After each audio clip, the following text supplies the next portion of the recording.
Chun Sansi is not inferior to any genius. Furthermore, a long time ago, his master Lord Taishan taught him to perceive in advance, so today's breakthrough was achieved with half the effort. Within just 20 days, he smoothly resonated with the heaven and earth laws, able to freely harness spiritual energy, reaching a state of unity of heaven and man. Buzz. At the same time, the originally clear sky above emitted a sound akin to the hum of a divine beast, as rolling thunderclouds began to gather, yet the lightning did not strike down. In the eyes of the heavenly Tao, Chun Sansi had already overcome a tribulation. At this stage, it would not impose a second punishment on him. And what he needs to do is find every means possible to invite the nourishment of the heavenly tribulation through the resonance with the heavens and earth. Bang! Chun Sansi shot up into the sky, rising to 10,000 feet high and spread his arms wide, expanding his divine sense, capturing all the laws of this earth, then churned them into chaos, causing the 5 elements to overturn, yin and yang to imbalance, until the heavenly Tao grew furious. Crash. Finally, a purple lightning bolt struck fiercely. This heavenly thunder was not only astoundingly powerful, but also contained infinite rage and killing intent, stronger by 50% than last time's nascent soul, heavenly tribulation. Chun Sansi did not dodge or evade, forming incantations with his hands, the runes engraved on the surface of his glazed golden body becoming even more dazzling, seemingly like a formation attached to his body. The heavenly thunder fell.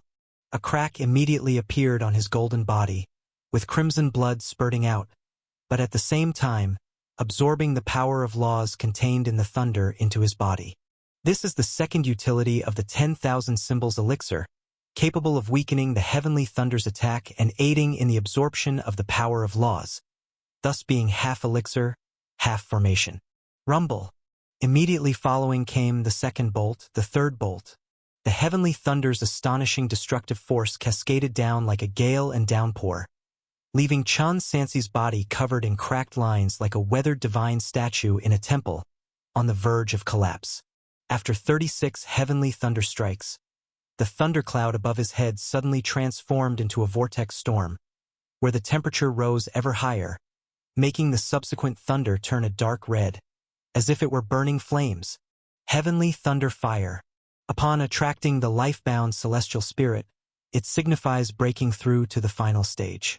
Chun Sansi gritted his teeth, continuing to rely on the medicinal strength of the 10,000 symbols elixir to greedily absorb the heaven and earth's laws embedded in the thunder fire. The wounds on his body multiplied, each wound scorched black, with flesh and blood beneath the golden body a mess, only the skeleton becoming increasingly translucent, evolving from its original solid gold into a glazed-like appearance. It seemed. Chun Sansi's bones were a piece of engraving material, while the heavenly thunder fire was an engraving knife that continually inscribed marks upon it, until fully carving law runes. Glazed bone. Thus, his internal organs and even his bones became completely transparent like glazed glass. Upon achieving the glazed bone, the remaining medicinal strength of the 10,000 symbols elixir turned to heal the injuries, causing the wounds throughout Chun Sansi's body to begin healing at a visible speed. But at that moment, the thunderclouds suddenly changed again. The law fire contained within rapidly extinguished, replaced by sharp pure white lightning akin to blade edges. Gold. After enduring dozens of heavenly thunder strikes, Chun Sansi's consciousness was already somewhat blurred. Faced with the sudden change, his expression instantly darkened. What's happening? According to the tribulation experience of previous martial cultivators, through one's understanding of the laws, one could attract corresponding 5 elements heavenly spirits of the cultivation technique. How did it turn into gold heavenly thunder? There was no time to ponder. The pure white heavenly thunder had already transformed into sword edges, fiercely piercing the top of his chest. Clang! The barely healed golden body ruptured once again. The heavenly thunder collided with the glazed bone, emitting a crisp sound. Chun Sansi's figure flew backward like a kite with a broken string. Crack, crack, crack. Dense heavenly thunder filled his vision. At this critical juncture, it's naturally impossible for Chun Sansi to give up. Once the forging of the love of heaven and earth fails, his martial arts would be forever destroyed. He forcibly steadied himself.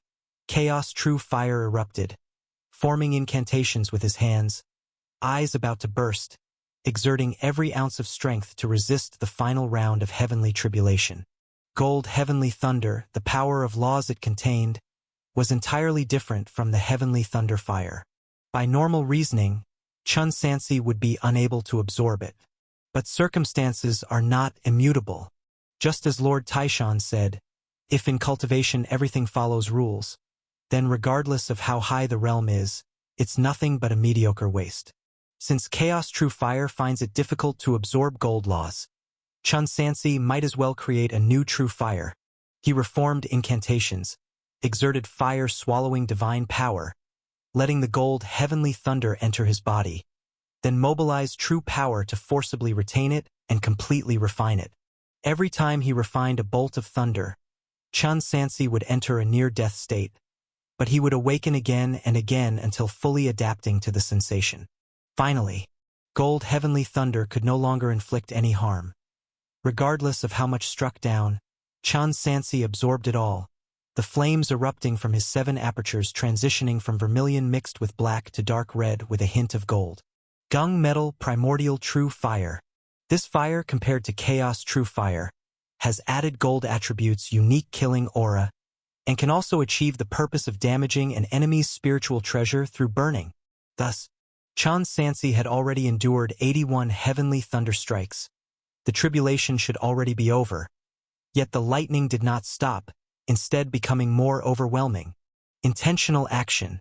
He wouldn't forget his previous 2 tribulations, both encountering strange targeting. But martial cultivation tribulations, no matter the circumstances, require absorbing the power of laws within the heavenly thunder, thus lacking any defensive measures. You're a wretched beast. In Chun Sansi's pupils, Gung Metal Primordial True Fire burned fiercely like golden eye of fire, penetrating through the roiling cloud to see above the firmament. A 3-headed Taotai emitting Gung Metal mystical energy. The previous lightning bolts had spewed out from its mouth. Beast, meet your end. Chun Sansi shouted ferociously, almost making the whole cave heaven-blessed land tremble. He tore through the lightning curtain to charge straight at the Taotai. The Gung Metal Taotai seemingly possessed some spiritual wisdom. Upon discovering the tribulation cultivator charging toward it, it slowly retreated, attempting to leave through the void crevice. But it was already too late. Chun Sansi launched the Longdan bright silver spear, transforming it into a roaring Gung Metal divine dragon, directly blocking the void crack. Immediately afterwards, he took out other spiritual treasures to engage in fierce combat. Roar! Amidst the clouds, the man and beast exchanged blows, the aftermath of which continuously set off bursts of flames that caused distant islands to collapse one by one. Such terrifying power, if not in the cave heaven-blessed land but in the mortal world, it would likely wreak havoc on all living things within a radius of thousands of miles. Beast! Chun Sansi gazed with fury. Why have you targeted me over and over again? The 3-headed Taotai remained silent, continually spewing heavenly thunder.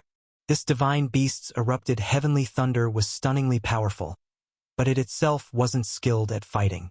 Once Chun Sansi got close, he quickly found its weaknesses, battering it until its body was covered in wounds, finally even plunging a sword into its head, pressing it from 10,000 feet high into the blazing sea below, and then pounded down repeatedly, cracking the earth below.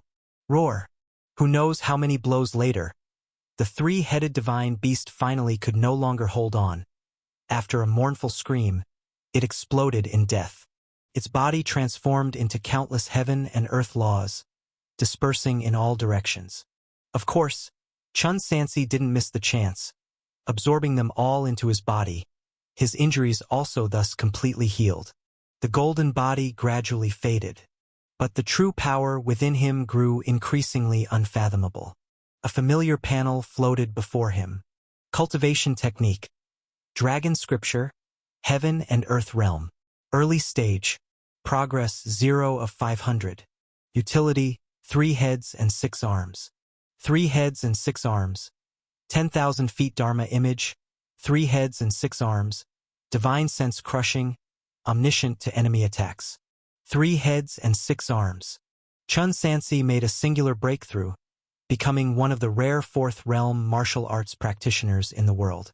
This breakthrough was supposed to be easy, yet it encountered some twists due to inexplicable targeting. Fortunately, the result was favorable. Chun Sansi looked at the sky, gradually clearing up, and pondered over the tribulation he faced. He decided to consult ancient texts or ask others if any cultivators had experienced the same situation. When the time comes to cross the divinity transformation tribulation, he must be well prepared in advance. After successfully overcoming the tribulation, Chun Sansi felt refreshed and opened the spatial rift here, leaving the cave heaven-blessed land. The greenwood old demon and others waited again for a long time. Congratulations, young friend, on reaching a new level. The immortal martial duel 4th realm, when looking across the entire cultivation world, the number is definitely no more than a handful. Thank you, Senior Bai, for the cave heaven-blessed land. Chun Sansi expressed his gratitude. No need for polite words, young friend. Bai Suin said, since you successfully broke through, why not start preparing early to accompany us to the secret realm to retrieve items in the future? Chun Sansi nodded and said, Senior should at least mention some details about the secret realm so that I can prepare accordingly. Naturally. Bai Suin informed, the location of this secret realm is at the very eastern side of the 10,000 demon country, adjacent to Sky Water Continent and chaotic wilderness Yongzhou. So by then, cultivators from humans, demons, and incense fire divine Tao will all come to participate, and there will inevitably be late-stage nascent soul great cultivators involved. It can be said that it will be the highest combat trial in the mortal world for hundreds of years. What about the secret realm? Chun Sansi asked what is its origin, and what could appear inside that attracts seniors and other Taoists to flock to it. You young lad, Greenwood Old Demon said, have you heard of the 3 ancient immortal sects? Of course, I've seen them in the records. Chun Sansi replied, the 3 ancient immortal sects are Bai Yujing Luoshao sect, and the Buddhist Lain Temple. This secret realm was left behind in a great battle by the 3 supreme elders of the 3 ancient immortal sects during ancient times. Greenwood Old Demon stroked his beard and said, inside, there could be spiritual treasures, ancient treasures, and various extinct spirit plants and lost legacies. Any one of them could be a rare treasure, naturally causing a scramble. There might also be ancient pill recipes to assist nascent soul cultivators in breaking through, and spiritual objects needed for divinity transformation, if luck permits. Bai Suin took a puff from her smoke gun and gently exhaled smoke. Chen, your cultivation speed is so astonishing. You should indeed prepare early for divinity transformation, shouldn't you? Chun Sansi understood that what they were saying was merely to make him see the benefits. However, he indeed needed to plan ahead. Elixir pills to help nascent soul cultivators break through bottlenecks are no ordinary items, with their recipes being top secrets of the 12 upper sects, hard for outsiders to obtain. As for the materials needed for divinity transformation, they are almost impossible to find openly, and only the 3 heavens sect might have some stock. Therefore, this visit to the secret realm is a necessity. But, Chun Sansi asked, so, have the 2 seniors not yet told me, what exactly do you intend to obtain from the secret realm? It would be good to know so I can assist accordingly. Of course, to retrieve treasures. Greenwood Old Demon said, the specifics are not convenient to disclose to you for now, but rest assured, the 2 of us absolutely have no intention to harm you, and we can swear an oath to the heavenly Tao as proof. Chun Sansi knew he wouldn't get any more information for the time being, so he stopped inquiring and planned to adapt once inside the secret realm. The secret realm will open within 10 years. We have ample preparation time. Bai Suin said, during this period, Chun and Miss Jiang, if you have no pressing matters, it's best not to move about freely. Many outside are trying to find Miss Jiang. You can remain in the cave heaven-blessed land to cultivate and prepare for the secret realm journey. After advising, she and the Greenwood Flood Dragon both departed. 10 years.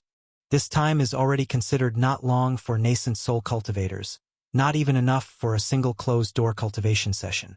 Senior sister, let's just stay here and settle down for now. Chun Sansi also wanted to make good use of the opportunity provided by the Five Elements Pond, this excellent cave heaven-blessed land, to quickly boost his strength. After all, the upcoming journey might face late-stage nascent soul great cultivators. Currently, although his divine sense is on par in terms of mana and divine skills, he is far inferior to great cultivators, and he needs to calm down to enhance his strength. As for the Great Han, Chun Sansi can handle governmental affairs and oversee the situation using puppets, so he won't be negligent. As he was about to return to the cave heaven-blessed land, he suddenly sensed the air around him turning bone-chilling cold, as if winter had suddenly descended. Looking back, he met a pair of blood-red eyes, and the witch's hair silently turned frost-white, emitting the purest demonic energy, almost suffocating everyone. "It's you?"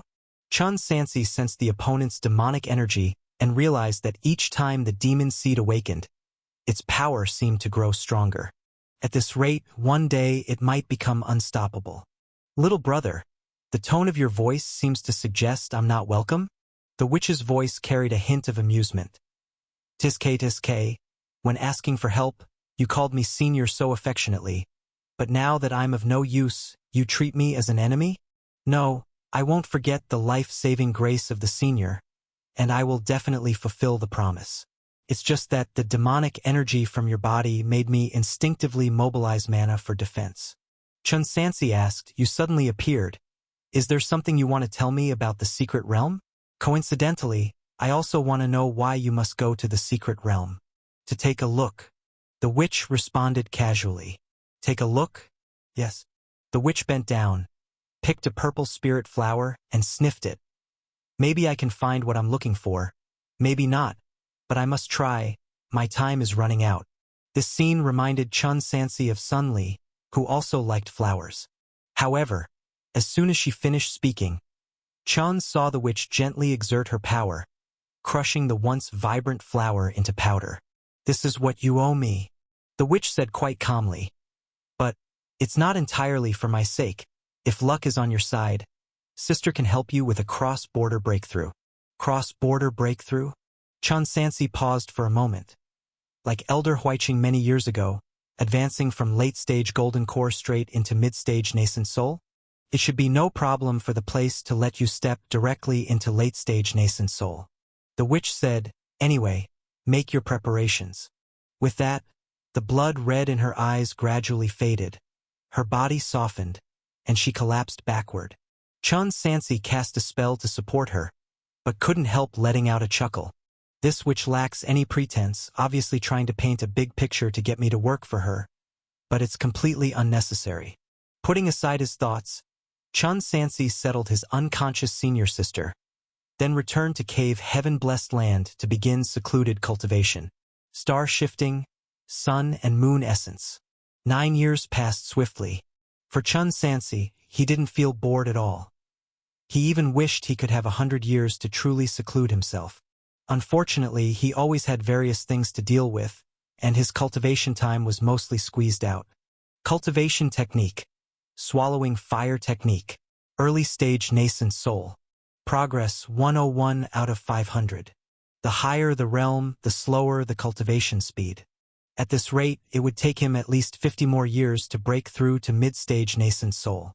He could only hope the witch's words were true, that there was indeed something in the secret realm to help him with a cross-border breakthrough. Chun Sansi slowly stood up and took out his bow and arrow to practice. One after another, arrows condensed from pure mana flew like divine dragons toward the distance, smashing one rock after another and stirring up wave after wave of giant waves. Since he could transforming chi into arrow, he saved a lot of materials, but once the Shenling 6 arms were fully activated, the consumption of mana was immense. So, Chun Sansi thought about whether he could directly guide nature's spiritual energy to form arrows instead of consuming his own mana. Manipulating nature is something only divinity transformation cultivators can do. He couldn't do it yet, but using the 100 deer chasing moon bow itself to gather some spiritual energy shouldn't be a problem. After more than 20 days of trying, Chun Sansi gradually mastered the technique. Whenever he pulled the bowstring, the dense spiritual energy within cave heaven-blessed land continuously gathered around, forming a vortex of flames in front of the bow and arrow. As mana and spiritual energy accumulated, the power of the arrows grew increasingly formidable, until they became as dazzling as a golden crow. Boom! Chun Sansi released the bow and arrow. The golden crow roared, tearing through the void and crashing into the ocean ahead. The scorching flames instantly evaporated hundreds of feet of seawater, then tore through the seabed, causing a cataclysmic tsunami. Divine skill, Arrow Tau, 4th rank. Progress, 0/2000. Utility, swallowing heaven and earth. Swallowing heaven and earth. After nearly 100 years of practicing archery, enlightened to the divine skill, capable of swallowing nature's spiritual energy, transforming it into arrows and crushing all obstacles. Arrow Tau takes another step forward. A great task accomplished, Chun Sansi let out a long breath. He put away his bow and arrow and wanted to continue meditating. But at that moment, a voice suddenly echoed in his mind. "Your Majesty! It's bad, Your Majesty!" The female official, Nianxia, hurriedly flew into Skywall City, arriving at Boundless Hall's entrance. In her haste, she nearly forgot etiquette and directly charged into the hall with her sword. She quickly got off, lowered her head, and ran into the hall. "What is it?" Chun Sansi took over the puppet's body. "You've served in the palace for a while now, yet you still act recklessly? Your Majesty." Nianxia stammered. "Ill, gravely ill." The Empress suddenly fell gravely ill. "If Your Majesty has time, please go see her." "What did you say?" Chun Sansi slammed the table. "The Empress spoke with me yesterday, perfectly fine. How could she suddenly fall ill?" "Your Majesty!" Nianxia knelt down. "The Empress's body has been weakening over the past 2 years, needing daily great nourishing medicine recently to sustain herself." "Nonsense." Chun Sansi felt a surge of rage. "Why did you wait until now to inform me?" It was the Empress's instruction." Nianxia trembled like a leaf. "The Empress said Your Majesty was busy with state affairs, not to be disturbed by such a small matter." "How can this be a small matter?" Chun Sansi hastily said. "Take me there." Saying so, he controlled the puppet and rushed to the rear palace sleeping quarters, seeing Gu Xinlan lying pale on the sickbed. The maid beside her was carefully feeding medicine. "Your Majesty is here?" Gu Xinlan was startled, trying to get up to greet him. "Nonsense, stay lying down," Chun Sansi said, directing a wisp of mana into the Empress's body. Finding no signs of illness, just a simple decline of qi blood. "Your Majesty, I'm fine." Gu Xinlan's voice was noticeably weak. "I just feel unwell today. I'll be better in a few days. Your Majesty shouldn't worry about me. Don't delay official matters. Your health is the most pressing matter." Chun Sansi paused. Hang on. I'll be right back. You must take care of the Empress. Any mistake and you'll answer to me." Several maids knelt to the ground. Chun Sansi controlled the puppet to return to Boundless Hall, disconnecting his divine sense from it. His true form suddenly opened his eyes and then flew past Jiang Xia, out of Cave Heaven-blessed land, heading straight for Skywater Continent. "Hey!" The green-wood old demon, absorbing sun and moon essence on the mountain top, couldn't help calling out, "Chun Lei, where are you rushing off to?" "There's urgent business I must handle." Chun Sansi just left a sentence before disappearing into the horizon. The secret realm hasn't opened yet. He still has time to go back. No, even if it opens soon, he must return. For the first time, the ever-strategic Chun Sansi lost his composure. Upon returning to Skywater Continent, he dove into the mortal world, abducting several renowned mortal doctors and acquiring a large amount of treasure medicine suitable for mortals. Then, at the fastest speed, he returned to the Great Han territory. Despite this, due to the incredibly long journey, 2 months had already passed. When Chun Sansi saw the Empress again, her complexion was even paler than last time. On this day, the imperial concubine's son Li carefully assisted with feeding medicine. "Your Majesty?" Seeing the actual person, not a puppet, they were stunned. "Quick!" Chun Sansi called out to the mortal doctors behind him. Anyone who can cure the empress will be made a marquis. No, not enough, your descendants, as long as they have spirit root, I will spare no effort in nurturing them. The doctors were still in a daze. They had been at home, suddenly fainted, and upon waking were already here. It seemed. This was the imperial palace? Their escort was an emperor? Which court is this and which emperor? The world is vast, and mortals know little about it. What are you waiting for? Chun Sansi urged. Hurry and diagnose the empress. Yes, yes, yes. A few doctors, feeling the dreadful killing intent enveloping them, shuddered with their hair standing on end. Trembling, they stepped forward to diagnose the empress. However, soon, one after another, they knelt to the ground. Your Majesty, the empress appears to be in her prime. Yet for some reason, she is severely depleted in chi blood. It has reached the point of being incurable. Incurable? Chun Sansi frowned and said in a deep voice, how can that be? Is it that only the most extremely rare treasure medicine is effective? Just tell me. There's no medicine in this world that I, the emperor, cannot find. The few doctors, trembling like fallen leaves, were scared their heads would roll if they insisted she was incurable. So they took a dead horse becomes living horse attitude and mentioned a few virtually impossible to find treasure medicines.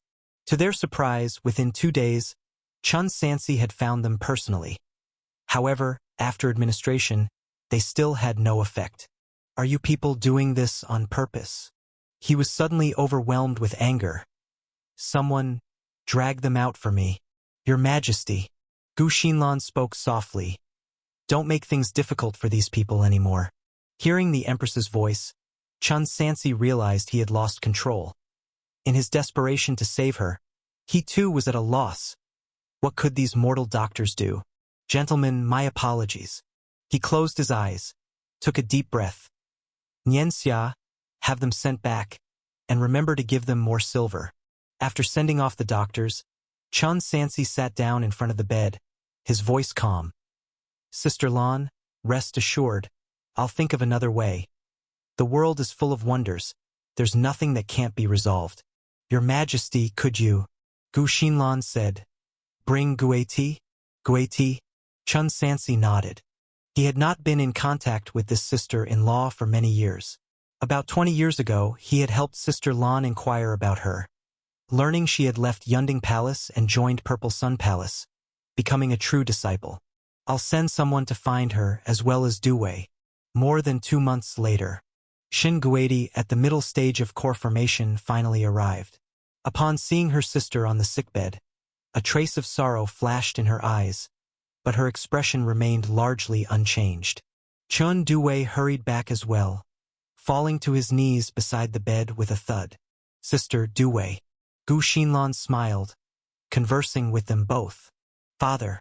Chun Due solemnly took out 2 books from his robe, one detailing the corpse refining technique from the Immortal Leader sect, and the other, the ghost cultivation technique from the Een Soul sect. He said, which one should I let Mother cultivate? Chun Sansi was taken aback, then sternly reprimanded. Nonsense. Do you want to turn your mother into a blood-drinking, man-eating monster, neither human nor ghost? Father, you're confused. Chun Due argued. She's dying, why think so much about it? No way. Chun Sansi refused. These cultivation techniques he had studied long ago required a spirit root to cultivate and must be cultivated from a young age. If one forced cultivation without a spirit root, it might extend life slightly, but the realm couldn't be advanced, requiring constant human nourishment until completely losing sanity, becoming a bloodthirsty monster. Without sanity, she would no longer be the same person. Father, there will be a way in the future. There are countless evil techniques, even if we can't, those from the evil god sect, demon cult surely can. Chun Due's voice grew louder.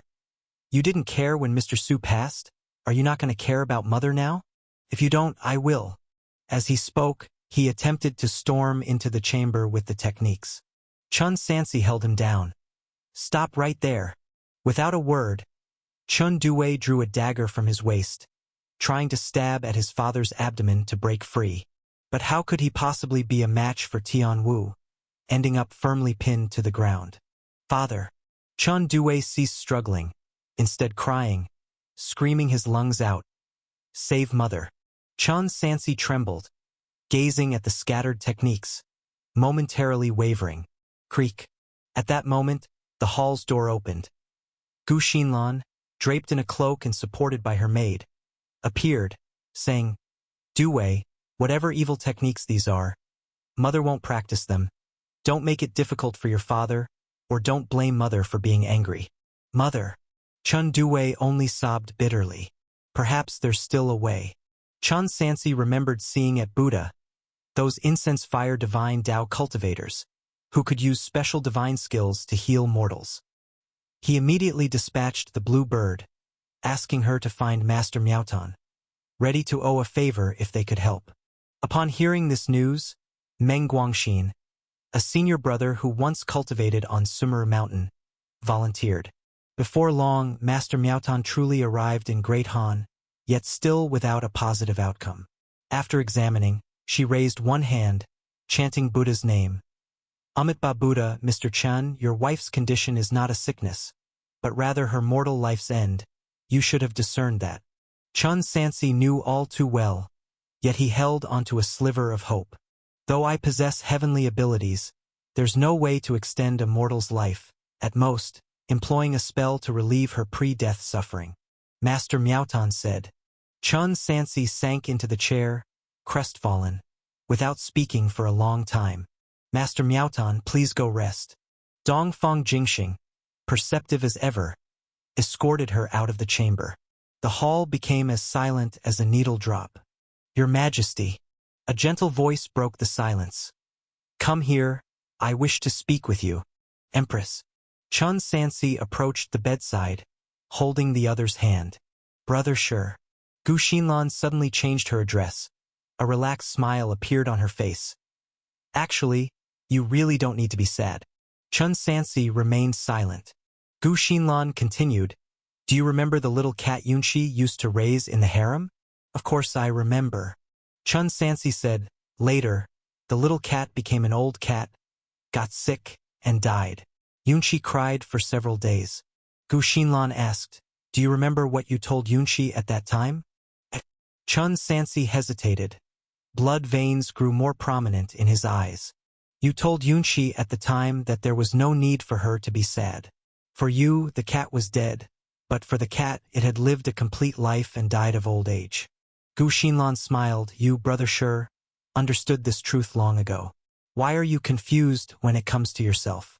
I have lived a joyful life in this lifetime, and this year, I am almost 90 years old yet look like a young girl.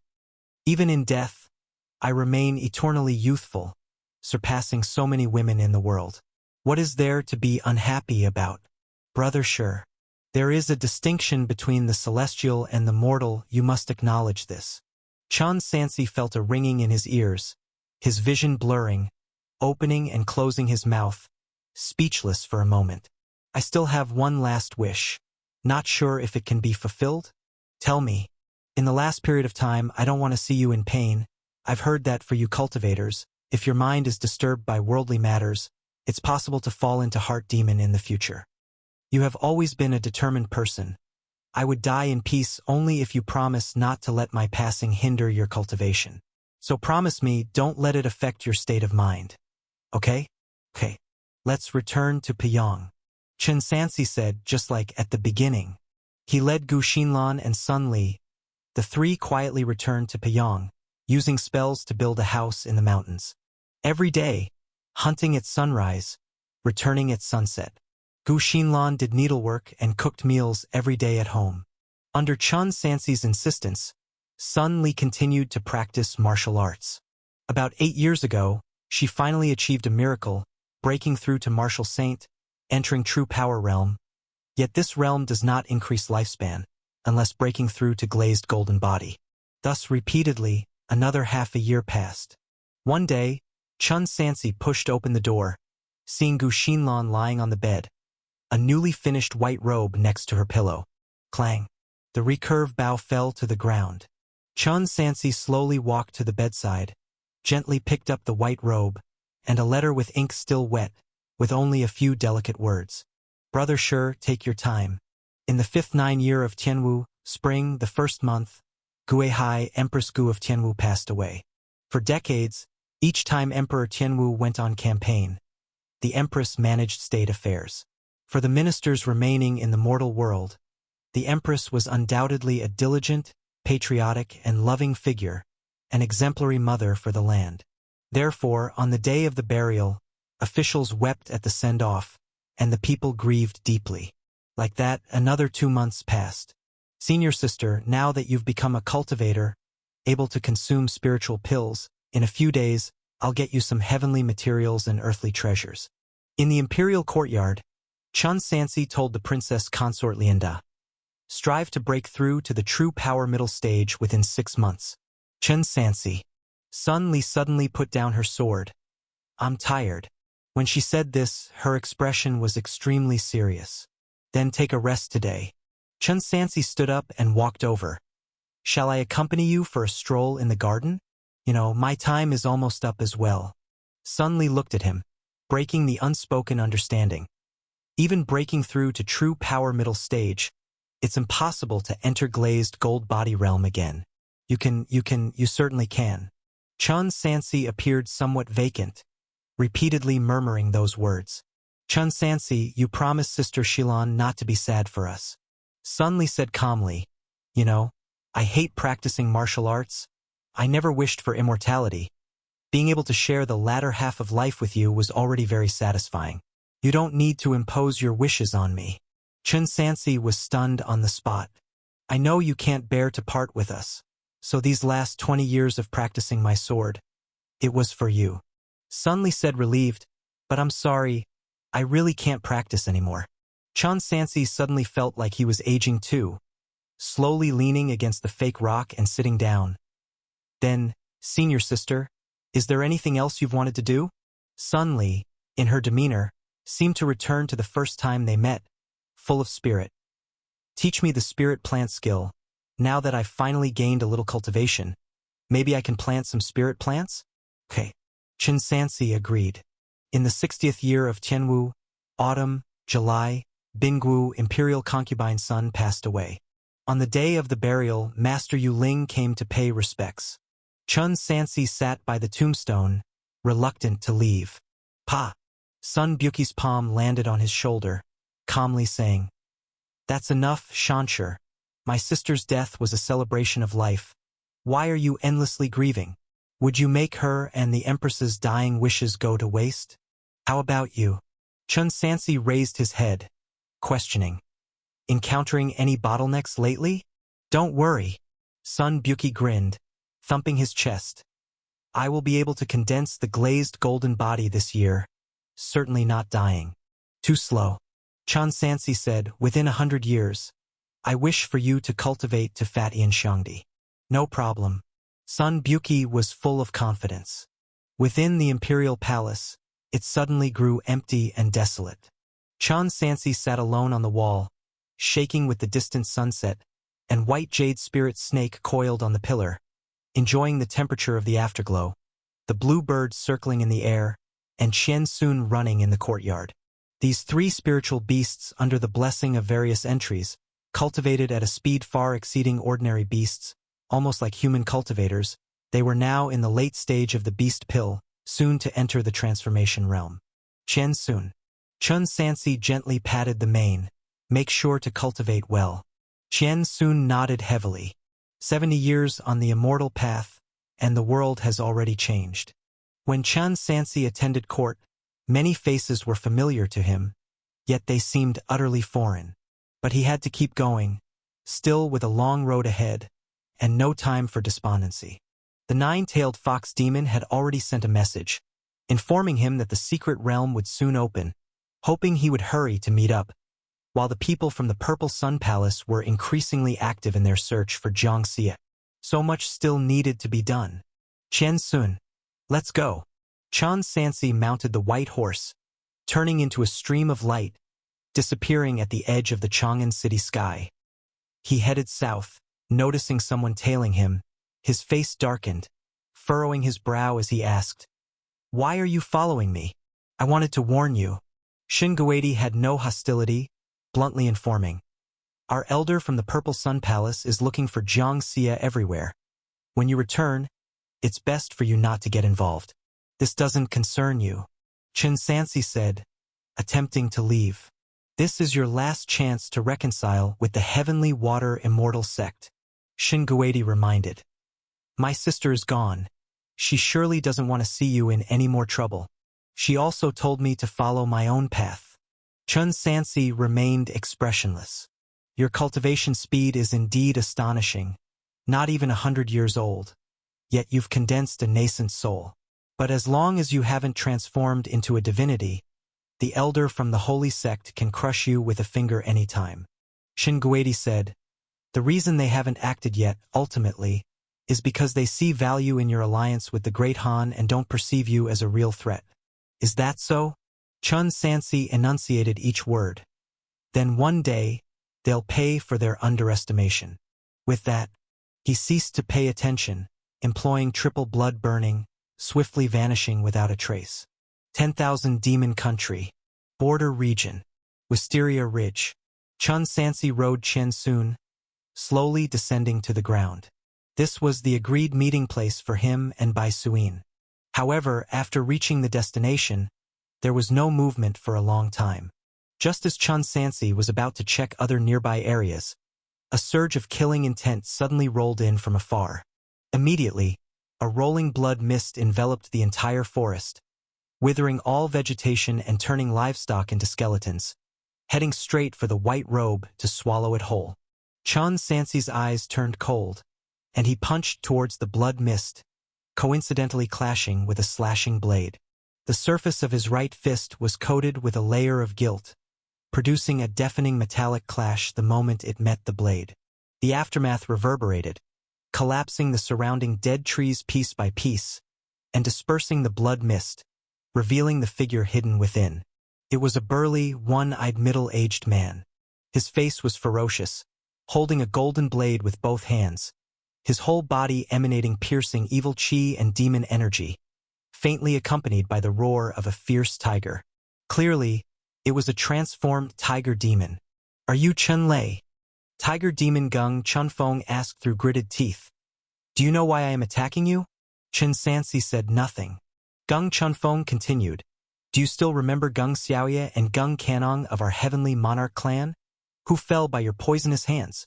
You might be disappointed. Chen Sansi held the blade tightly with one hand, expressionless as he said, I come from a hunter's background, and I've killed 80 to 100 beasts in my life. I've lost count long ago. Arrogant. Gung Chunfeng was furiously enraged. Our heavenly monarch clan, with heavenly gang bloodline running in our veins, is nothing like those mortal beasts.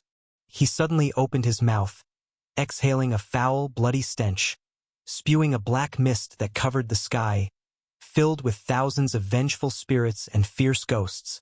Chong ghosts. Chen Sansi stomped his foot, vanishing abruptly from his spot, reappearing hundreds of meters away.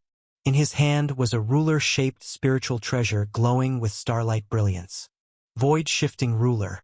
The Sky Sword Sect's Rong Rojuan's life-bound spiritual treasure, allowing an early-stage nascent soul cultivator to use the instantaneous technique without a nascent soul emergence.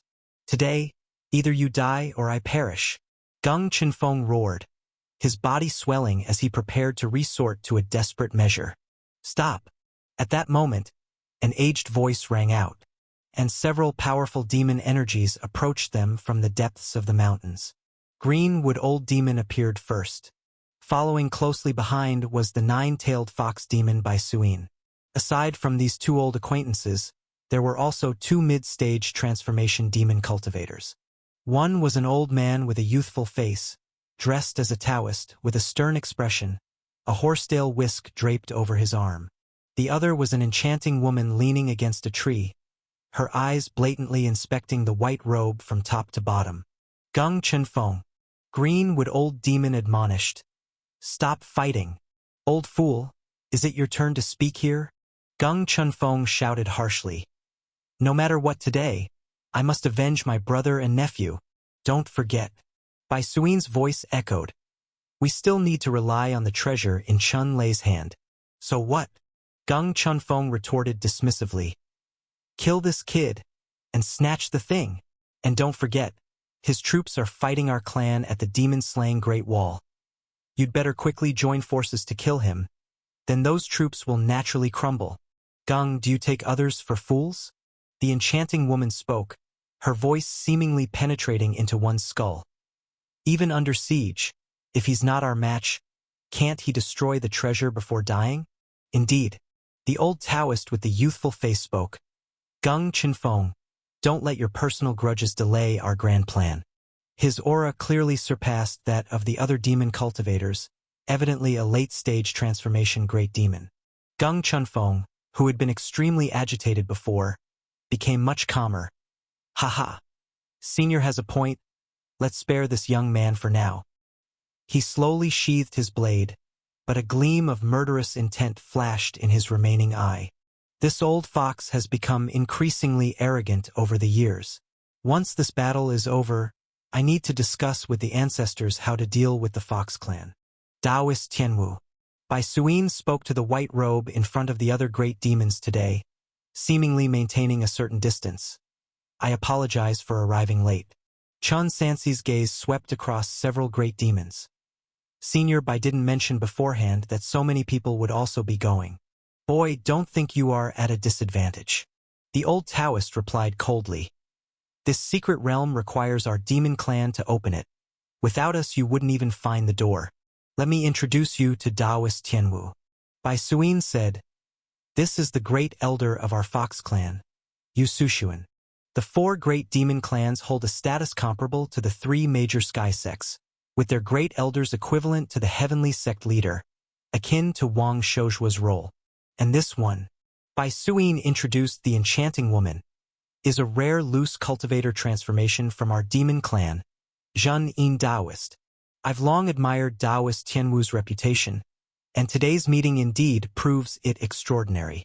Janine spoke while bowing like an ordinary woman. Chun Sansi noticed that even her breathing and exhaling were laced with terrifying poison, enough to fatally wound even a golden core cultivator. He guessed it was most likely an insect that had cultivated into essence.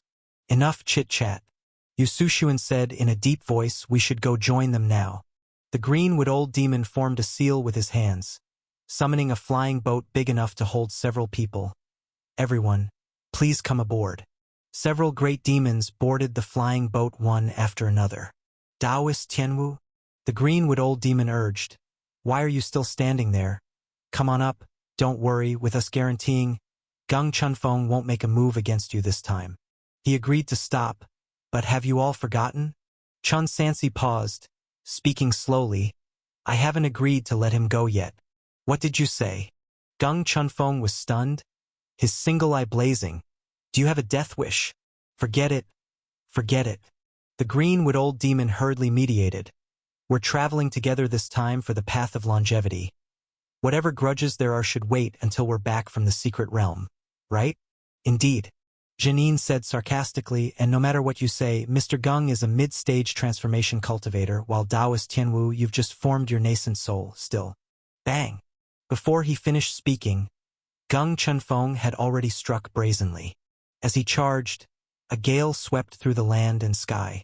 Following the wind, he traversed 1,000 yards in a blink, his golden blade expanding wildly with the wind, the sword aura tearing the heavens, cleaving a terrifying rift in the heavenly dome before crashing down to the earth.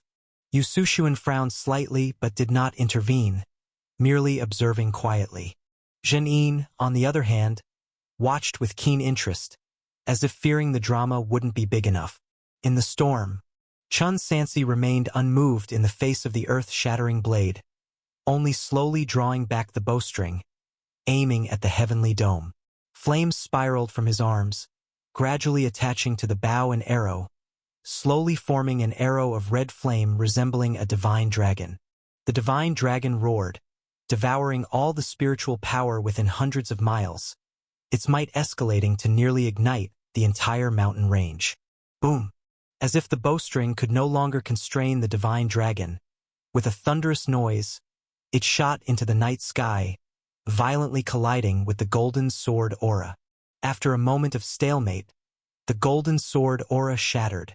Gung Chunfeng grunted, his figure almost breaking through the void, flying backward at a speed invisible to the naked eye, only stabilizing himself after crashing onto a mountain peak hundreds of miles away. After this exchange, his expression turned grave. Such powerful mana! This person is clearly at the early stage nascent soul. Even with immortal and martial dual cultivation, it should only mean more diverse combat methods, a robust physique, not this depth of mana. Without any chance to breathe, upon landing, he felt the air around him grow scorching hot, nearly igniting his battle robe. Looking up, he saw Tianwu had somehow already reached before him. His glazed golden body dazzlingly radiant, enveloped in searing flames, with a golden mark between his brows that was blinding. I'm not just for show either. Gung Chunfeng's muscles swelled, lifting his golden blade again, enveloped in overwhelming demon energy to meet the attack. Bang, bang, bang. Every collision of spiritual treasures caused mountains to crumble. An apocalyptic disaster for surrounding little demons and other creatures, countless spirits of hundreds of years' painstaking cultivation destroyed in a day. After more than 10 rounds, Gung Chunfeng began to lose strength, no longer able to track his opponent's striking trajectory, disoriented, forced to defend aggressively. Moreover, the opponent's attacks came with powerful divine sense erosion. With each blow, it felt like a blade sliced through his brain. Not only that, the fire technique this guy practiced also had the effect of deteriorating spiritual treasures. The spiritual treasure golden blade he wielded, painstakingly forged with untold effort, was now showing multiple damages in such a short encounter. At this rate, it would soon be useless. Freak. More monstrous than a freak. You all, aren't you going to help? Gung Chunfeng looked at the rest of the great demons. However, no one paid attention. You traitors of the demon clan. Gung Chunfeng cursed loudly. No. If this goes on, not only will he be unable to avenge his clan, but he will also perish here. He began to think of escape, but no matter what escape skill or method he used, Tianwu always stayed close behind him, like a vengeful ghost, impossible to shake off. Boom! Chun Sansi struck with a sword. Gung Chunfeng horizontally blocked with the golden blade, which was then chopped with a massive notch. The second sword followed. Crack! The golden blade started cracking. The third and fourth swords came in succession, the sword light linking together to form a fiery ocean. The surface of the Dragon Abyss sword was covered in gray-blue scales, accumulating sword chi while carrying Gung Metal Primordial True Fire. Striking again, the golden blade could hold no longer, issuing a piercing snapping sound, as if a living thing wailing, shattering into countless pieces. Chun Sansi had already thrust out his long spear, aiming straight at the opponent's heart. Gung Chunfeng, with his eyes nearly bursting, summoned a shield just in time to block at his chest, narrowly escaping a fatal blow, but still screamed miserably as he crashed hard into the mountain valley. I don't believe it, I don't believe it. Gung Chunfeng lay at the valley bottom, his back charred black by true fire, flesh and blood mangled, exposing white bones. Seeing no escape, his emotions spiraled into madness. His demon energy exploded once more, his hands turning into tiger claws, his body swelling, gradually revealing his true form, a pure white saber-toothed tiger with blood-red pupils. His forepaws pressed the rift's edge with force, the entire earth vein trembling. With every yard he rose, a circle of dark golden demon patterns glowed on his fur, until at 1,000 yards tall, his scapulae pierced the clouds, sprouting 2 more mountain-sized heads. 3-head magic image. The greenwood old demon was enthralled. This big worm is going all out. Roar! The blood-eyed sky slayer tiger bellowed, shattering several mountain ranges, then suddenly moved, pouncing towards the diminutive white robe ahead.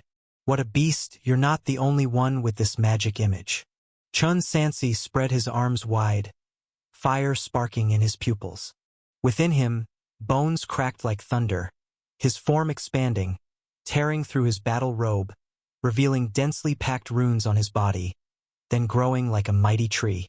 The rock beneath his feet cracked inch by inch, the mountain crumbled into powder under his boots, clouds brushed his waist, mountains reduced to mere hills by his feet, and the previously towering blood-eyed Sky Slayer tiger was only half his size.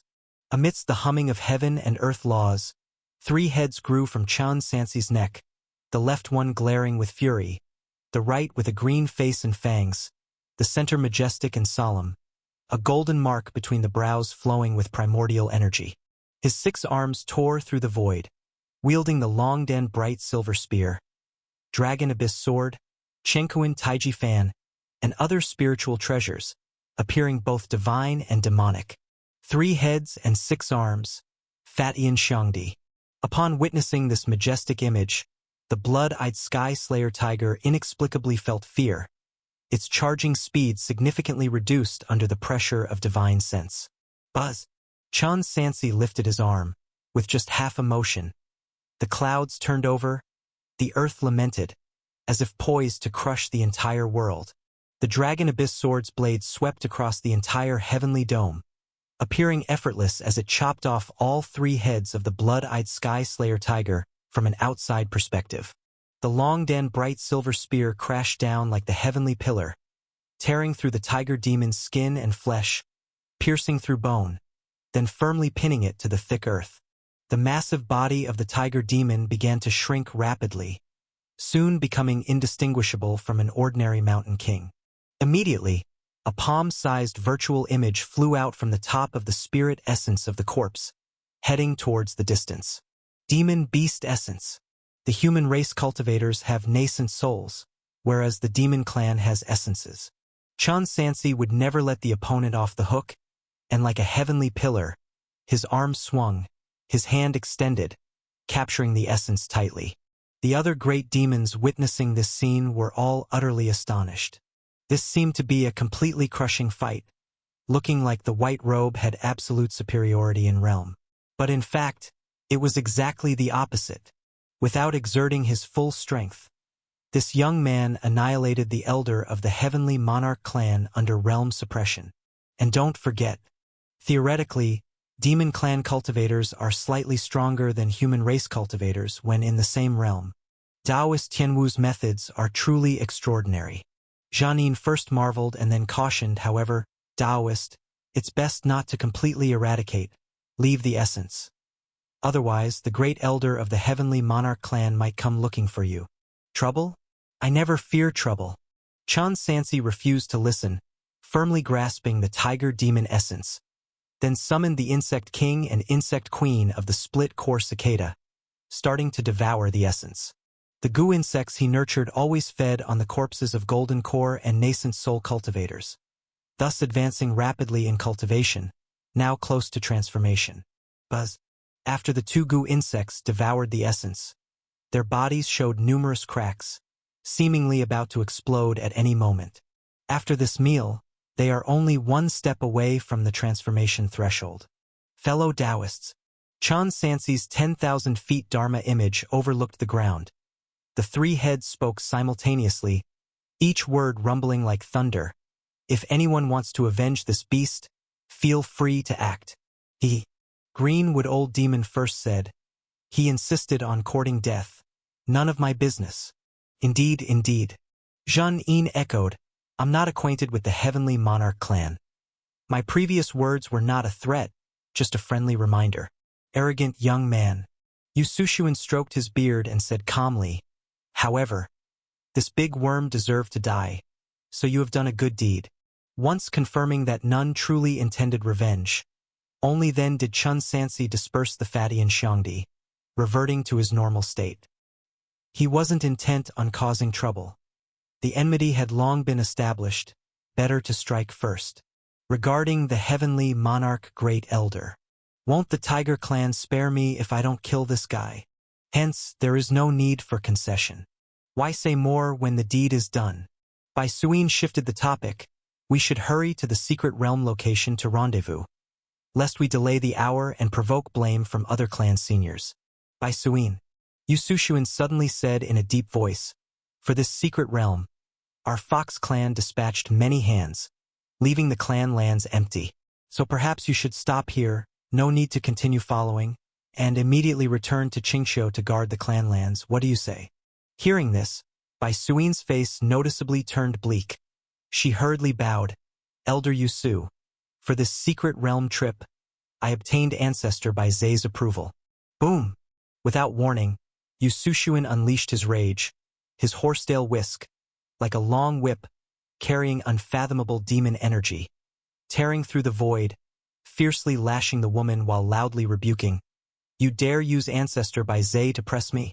Bai Suin seemingly feared him, not even daring to defend but just endured it painfully, groaning as she fell to the ground, a bloody gash appearing on her shoulder. She dared not voice a single complaint, only pleading repeatedly, "This junior does not dare. This junior only wishes to enter the secret realm to seek some heavenly materials and earthly treasures, to gain a chance for herself and the Bai family's children." Yusushuin coldly snorted. "This time I permit you to follow, but if you dare go behind me to meet Ancestor Bai Zai again, I'll make sure the Bai family suffers the consequences. Junior will remember, absolutely not daring to have a next time," Bai Suin assured repeatedly.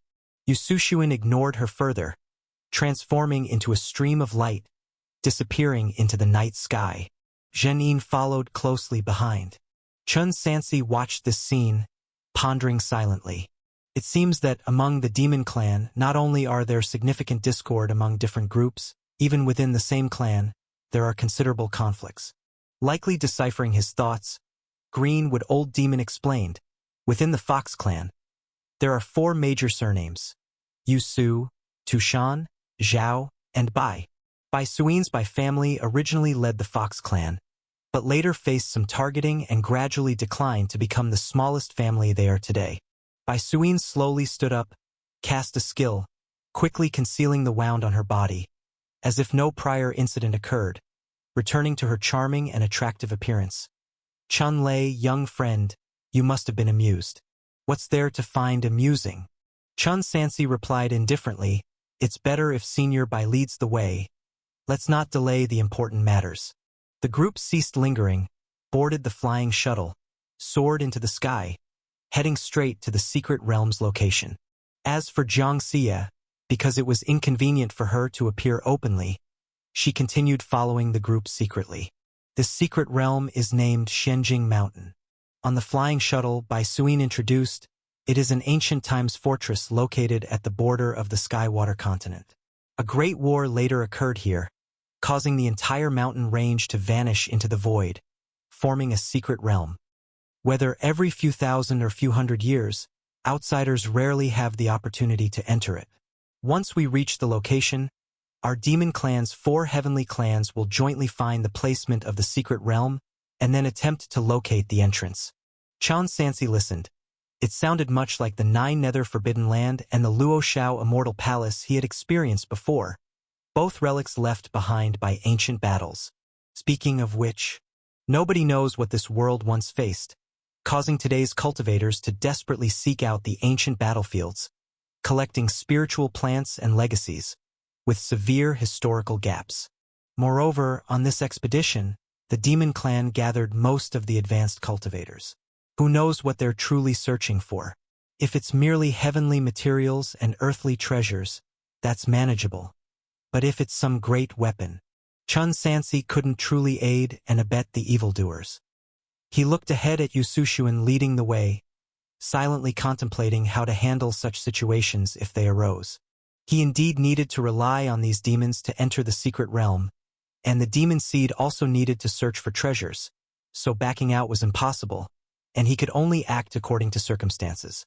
Unknowingly, they flew thousands of miles, reaching the eastern border of the 10,000 demon country, with a boundless sea of mist ahead. At this moment, the surrounding air suddenly became oppressive. It was as if the void was twisted, forming a wall of air. They quickly halted to avoid colliding with this invisible wall. But the wall seemed unwilling to spare them, pressing forward with immense force, intending to crush everyone to dust.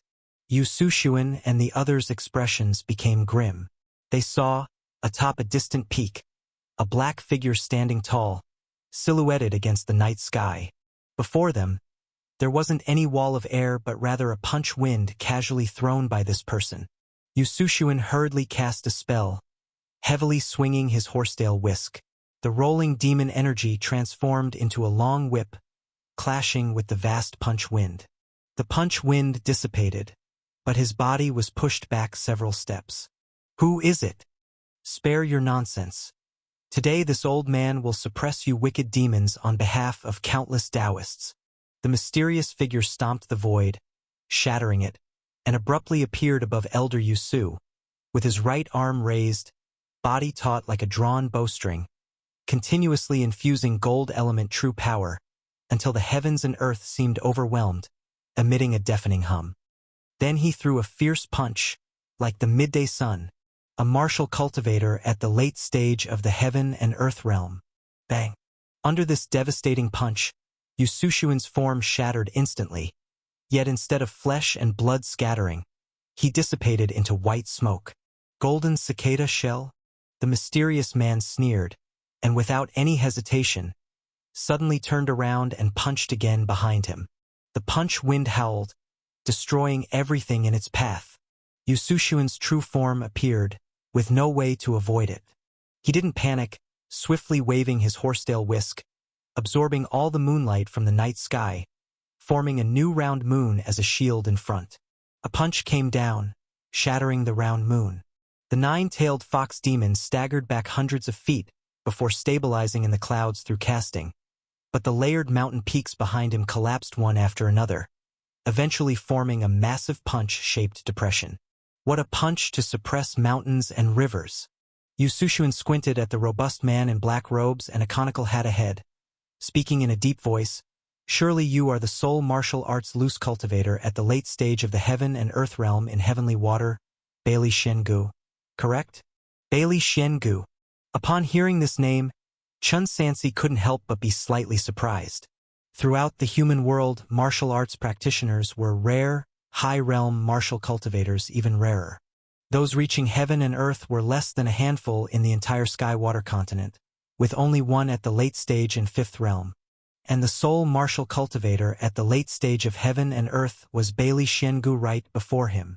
This person, being of loose cultivator origin, practiced the gold element breathing method, using no weapons or talismans, known in the entire human world solely for his Kongjin demon suppression fist. And yet, Bailey Shengu vanished without a trace 200 years ago, many suspecting he died somewhere, only to unexpectedly appear here now. Old fox. Bailey Shenji's voice was deep, like war drums echoing in people's ears. Since you know this old man, why not quickly submit, saving me the time? Yusushuin replied with a mirthless laugh. Although your demon-suppressing fist is astounding, the 10,000 laws divine power of my fox clan is no less strong. Bailey Shengu attacked again. Yusushuin deployed the 1,000 transformations, clashing fiercely with him. The shockwaves from their battle forced even Chun Sansi and other fourth realm cultivators to cast spells in defense. I'm likely no match for this person, he assessed inwardly, marveling at the opponent's might. The disparity in martial artist realms seemed even more pronounced than in magic cultivation. Janine, Qingmu, and others watched from afar, none daring to intervene. Despite all of Yusushuin's magic and divine skills, he couldn't withstand the opponent's ability to break 10,000 laws with a single punch, rapidly falling into dire straits after just dozens of exchanges. If this continued, there would only be two outcomes: escape or death. Amid their fierce clash, causing landslides and earthquakes, a bright phoenix cry suddenly echoed from the night sky. A piercing rainbow sword chi tore apart the night, slashing directly toward the martial cultivator. Bailey Shengu punched the nine-tailed fox demon, sending him flying hundreds of miles away, then attempted to dodge the incoming sword, only for the ground beneath him to suddenly crack open, sprouting numerous purple vines. These vines, like giant pythons, entwined around the martial cultivator's limbs. Despite his immense chi power capable of shifting mountains and overturning seas, he was momentarily unable to break free, ultimately forced to watch helplessly as the rainbow sword chi descended upon his head. Boom! The ground collapsed layer by layer, tearing open an unfathomably deep chasm. Dust soared into the sky, completely shrouding the view for 1,000 miles around. This sword chi and the vines emerging from the ground both carried terrifying demon energy, evidently from two different demon cultivators. A strikingly handsome man, with features almost like a woman's, donned in a multicolored feathered robe, descended from the sky. On the other side stood a woman in green attire, her face veiled. The two of them, along with Yu Sushuan, formed a tripod, silently watching the man emerging from the swirling dust. They saw Bailey Xiangu, though caught in a pincer attack, and scathed save for slightly dirted clothing. His gaze swept over the great demons. Then he laughed aloud. The great elders of 3 of the 4 great demon clans are gathered here. What a large spectacle. Bailey Xiangu, the Phoenix clan's great elder, Huang Zhuyao, eyed sharply. 400 years ago, you killed the saint heir of my clan. Isn't it time to settle that score? Such vigorous chi blood. The Wood Clan elder, Tang Yingjie, spoke, voice like a ravenous fierce beast. Draining your essence could undoubtedly help me ascend earlier. Chun Sansi observed silently. These individuals, they nearly represented the pinnacle of human world cultivators. Witnessing them in action, he realized he still had quite a way to go. Ha ha ha. Bailey Xiangu laughed more wildly. If you so desire my death, why not come at me together? Today, let me have a grand battle. Such bravado. Huang Zhuyao flicked his fingers, sending an azure feather soaring, morphing mid-air into a jade-colored phoenix, stirring storms wherever it went. Come on. Bailey Xiangu faced it fearlessly, gripping the incoming phoenix with both hands, sinking his legs into the ground, plowing 2 vast trenches backward before forcibly stabilizing himself, then roared, tearing the phoenix asunder. However, just as Bailey Xiangu tore the phoenix apart with his bare hands, 2 other transformed demons arrived in quick succession. The horsetail whisk of Yu Sushuan transformed into a flexible, snake-like silver sword. With a wave, the sword light flooded the sky, like a descending tide, leaving no place to hide. You beasts dare to wield swords? Bailey Xiangu sneered coldly. His figure suddenly grew larger, becoming even more robust. After bursting through his black robe, he revealed his whole body, which was covered in a knotty golden body. On the surface of his golden body, layers of revolving runes floated. The runes resonated with the heaven and earth laws, turning the golden body into a dark gold hue. Even though it was his flesh, it was more indestructible than a spiritual treasure. As his fists moved, they shattered all the sword chi, ringing out like the sound of iron being struck.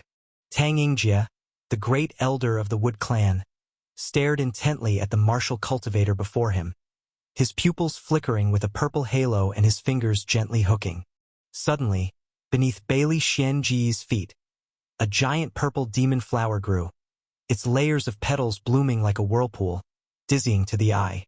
Immediately after, the petals closed like the gaping maw of an abyss, about to swallow him whole. Without time to dodge, he crossed his arms, using gold element true power to form a protective barrier, enveloping himself within. Then he roared, true power erupting like a tsunami, blasting the petals into pieces. But after the petals exploded, they didn't directly dissipate. Instead, they turned into countless specks of dust, sweeping in from all directions. As soon as he came into contact with the pollen, Bailey Xiangu felt his divine soul tremble, nearly trapped in some hallucination. Fortunately, he awoke in time, preventing himself from being ensnared. However, the great elder of the Phoenix clan, Huang Zhuyao, had already arrived at his front. The flying sword he controlled had only a blade without a hilt, entirely in rainbow-colored light, resembling a feather. Yet, the fierce sword chi it emitted was enough to tear the sky and the earth apart. Bailey Xiangu had just escaped the illusion realm, with no time to dodge or counterattack, and could only choose to withstand it with his golden body. Boom! This time, he finally flew backward, crashing heavily onto a cliff. Before Bailey Xiangu could stand up from the ruins, Yu Sushuan rushed in close, sweeping the horsetail whisk across like a falling heavenly pillar. Tang Yingjie also attacked once again. Numerous thorn-covered vines erupted from the ground, like countless spears, piercing toward the earth together. After all, they were late Fourth Realm cultivators. Under the siege of these demons, Bailey Xiangu ultimately couldn't match four hands with two fists, falling into a disadvantage. Boom rumble. Several peaks collapsed again. Bailey Xiangu fell from the sky, knee crashing onto the earth, creating a huge crater. The magic robe on his body had long become tattered and shabby, and several visible scratches appeared on his golden body. Brute! Yu Sushuan sneered, considering that our realms are so close, even in a one-on-one fight, you might not necessarily kill me. Let alone with Elders Huang and Tang's help. Today you might not even have a chance to escape. Escape?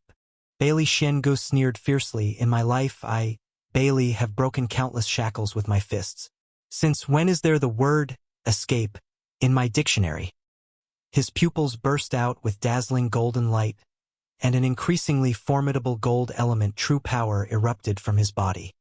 Influenced by his true power, the ground under everyone's feet and the forests beside them seemed to turn into metal, his entire being ready to fight the three great demons to the end. Taoist Bailey, you are not alone. There's no need to risk your life with them so soon.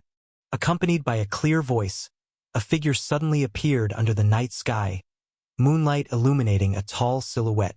In his hand was a jade flute, his body emanating Qingxian energy, appearing as an immortal descending to the mortal world. Xin Junzuo? Huang Jiao slightly narrowed his phoenix eyes, mocking, you guys really are like dogs, sniffing out the secret realm to find your way here. Jingxian Mountain is the treasure left by our ancestors of all sects on the Skywater continent. How does it sound like it's already in your demon clan's pocket? An elder riding a golden rock approached from the sky. Chongyuan. Huang Jiao recognized the newcomer. It was none other than an elder from the Heavenly Water Saint sect Kungsu, the current sect leader's junior, Chongyuan Trueman. Well then, Yu Sushuan looked at them, clicking his tongue. Quite the grand scene. Everyone who needs to be here is here. What are you two here for? Unexpectedly, Bailey Xiangu seemed not to appreciate the help of the two great cultivators at all, only saying coldly, I don't need your help. Get lost. Chongyuan Trueman wasn't offended, responding with a cheerful smile, Brother Bailey. After all these hundreds of years, you're still just as ungrateful as ever. Go to hell. Bailey Xiangu wasn't giving any face at all. Hurry up and get out. Don't interfere with my demon slaying. Taoist Bailey, aren't you being too domineering? Shinjunzuo said, you're here to slay demons, we are too. So the same could be said for you. Since you don't want to cooperate, then please don't interfere with us either. You? Bailey Xiangu couldn't really start a fight with these two, letting the demon clan take advantage of the chaos. Ultimately just snorted coldly, fine, cooperation then. But let's be clear, the essence of the true Phoenix bloodline is mine. That's more like it. Chongyuan Trueman agreed immediately, no problem. It seems you guys don't know your limits. Huang Jiao taunted coldly, haven't even managed to harm a single hair and already making big talk. Aren't you afraid of being defeated today and letting it become a lifelong heart demon? Huang Jiao. Shinjunzuo shouted angrily, stop the nonsense, hand over the key to the secret realm, or else, I will make sure you have no return today. Enough talk, kill them first. Su Sun was the first to make a move. 6 great cultivators engaged in a chaotic battle. During their fierce fight, Chun Sansi noticed several more powerful presences flashing across the horizon, all above the nascent soul realm. It seems, not only the human race and demon clan, but even the demon clan, evil god path, and Buddha have sent many people as well. What a lively scene. Greenwood Old Demon smacked his lips and said, the last time so many great cultivators fought was 500 years ago. It looks like these people were already waiting here in advance. Bai Suin bit the smoke gun and looked at the battlefield with interest. This battle, I wonder how many nascent soul cultivators will die. Senior Bai. Chun Sansi asked, do you know where the entrance to the secret realm is? Oh? Bai Suin guessed his intentions and teased. Chun Lei, are you planning to have the feast all to yourself? Isn't there Senior Bai and Senior Qingmu together? How can you call it eating alone? Chun Sansi contemplated whether he could shake off these late-stage great cultivators, or else entering the secret realm would still be perilous. Stop dreaming. Bai Suin said, the key to opening the secret realm is not in my hands, and do you think Elder Yusu, knowing that the human race cultivators would come, hasn't prepared in advance? Boom! Just as the words were spoken, hundreds of miles away from the battlefield, a pillar of light shot up into the sky, spreading spiritual power like a tsunami. This is bad. Chong Yuan True Man looked at the light pillar. Someone is already opening the secret realm. Brother Bailey, Shinjunzuo said, don't you love fighting multiple opponents? I'll trouble you to hold them off for a bit. Get lost. Bailey Shin Ge did not refuse, and alone, he faced 3 great demons, swinging his fists, almost shattering the firmament. But he only managed to delay for half a tea's time. Su Sun and the other demons soon found an opportunity, shook off the martial cultivators, and rushed in the direction of the anomaly. As the great cultivators left, shadows originally lurking in the dark emerged from all directions and began to pursue. These are likely nascent soul cultivators heading for the secret realm. The battlefield quieted down. Bailey Shen Go showed no intention of immediately pursuing but slowly turned around, casting his domineering divine sense on the ground. Apart from Chun Sansi, everyone else couldn't help but feel a shiver. You? Bailey Shen Go scrutinized Tian Wu and asked in a deep voice, are you the Tian Wu Chen Lei? How come you are mingling with these demonic beings? Chun Sansi did not understand his intentions and cautiously replied, Junior only wants to use them to enter the secret realm and seek treasures. If it weren't known that you led troops at the Great Wall to resist the invasion, I wouldn't believe your nonsense. Bailey Shen Gu moved slightly, spanning 1,000 feet, arriving in front of the white robe, speaking in an indisputable tone, Boy, I heard you have a martial arts divine power, known to be at the peak of martial arts. Let me see it in combat. I don't dare. Chun Sansi did not refuse, activating his glazed golden body, surrounded by primordial true fire, and holding different spiritual treasures with 6 arms. If the opponent really wanted to kill him, they wouldn't bother talking this much. Besides, even if he wanted to run, he needed to find an opportunity during the fight. Not bad. Bailey Shen Go could tell the extraordinary nature of martial arts just from his opening stance, and out of respect, did not hold back, launching an attack with a punch, causing the void to shatter like glazed glass. Chun Sansi brandished his Longdan bright silver spear. The gun blade clashed with the opponent's golden fist, emitting a sharp wail. The entire spear shaft severely bent, and then he was jolted flying. Before stabilizing his form, Bailey Shen Go pursued, throwing another seemingly ordinary straight punch, causing the ground to layer and tear. Chun Sansi's form evaded enigmatically, and then unleashed extreme divine skills, slamming different spiritual treasures onto the opponent in a frenzy. Boom, boom, boom, boom, boom. Every clash between the two was like thunder in the ears. After more than 10 rounds, Chun Sansi's arms turned numb, retreating repeatedly, on the verge of being overwhelmed. As he pondered the next move, Bailey Shen Gu suddenly withdrew his hand, causing the surrounding dust to suddenly erupt. Sizzle. Chun Sansi stabbed the long spear into the ground, sliding back hundreds of feet before finally stopping. What an extreme divine power. Bailey Shen Gu praised, based solely on your martial arts prowess. Any martial cultivator in the same realm is likely not your match. Chun Sansi stood upright. Unexpectedly, this person was indeed just sparring. He cupped his fists and said, Senior overpraises, the junior is still far behind senior. The realm gap is indeed quite large. Bailey Shen Gu sighed regretfully, then took out a porcelain bottle and tossed it over.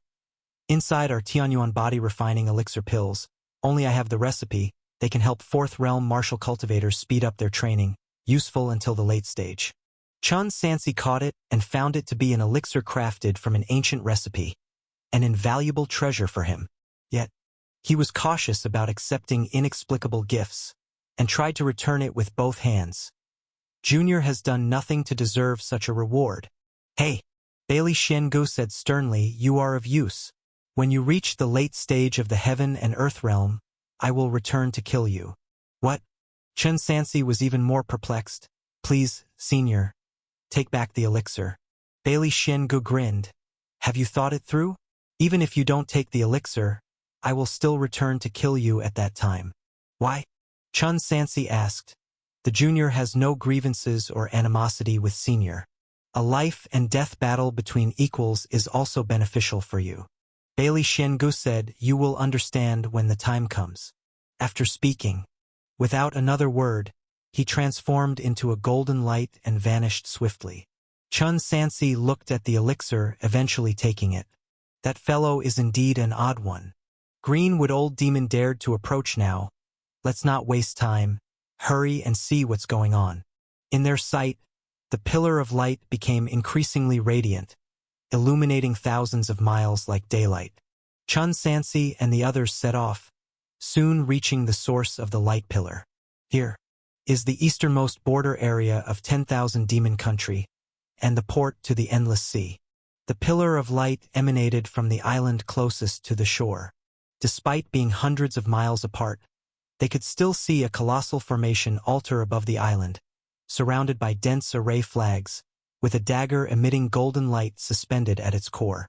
The dagger's golden light soared into the sky, gradually opening a teleportation gate beyond the 9 heavens. The one controlling the formation was a middle-aged man in a gray robe. This heavenly monarch great elder, Gung Jingqing. Greenwood Old Demon introduced, "He probably doesn't yet know that you killed Gung Chenfeng, but it won't be hidden for long. Be careful when entering the secret realm." Besides this transformed demon, Chen Sansi saw many familiar faces. Evil God Path Xiaihang, Du Mu, Xiansha, and others. Demon cults Zhao Rui, Chu Sanyuan, etc. Buddha Miao Tan, Shen Du, etc. Along with various sects and loose cultivators, merely the nascent soul realm cultivators from various races numbered in the dozens, not to mention golden core ones. For this secret realm, even the intensity of border warfare has reduced significantly over the past 2 years, indicating how many good treasures might be inside. Chen Sansi also began to contemplate what he needed to search for once inside the secret realm. First, collect spirit plants and pill recipes necessary for breaking through the nascent soul mid and late stages. Second, gather the spiritual objects needed for the divinity transformation.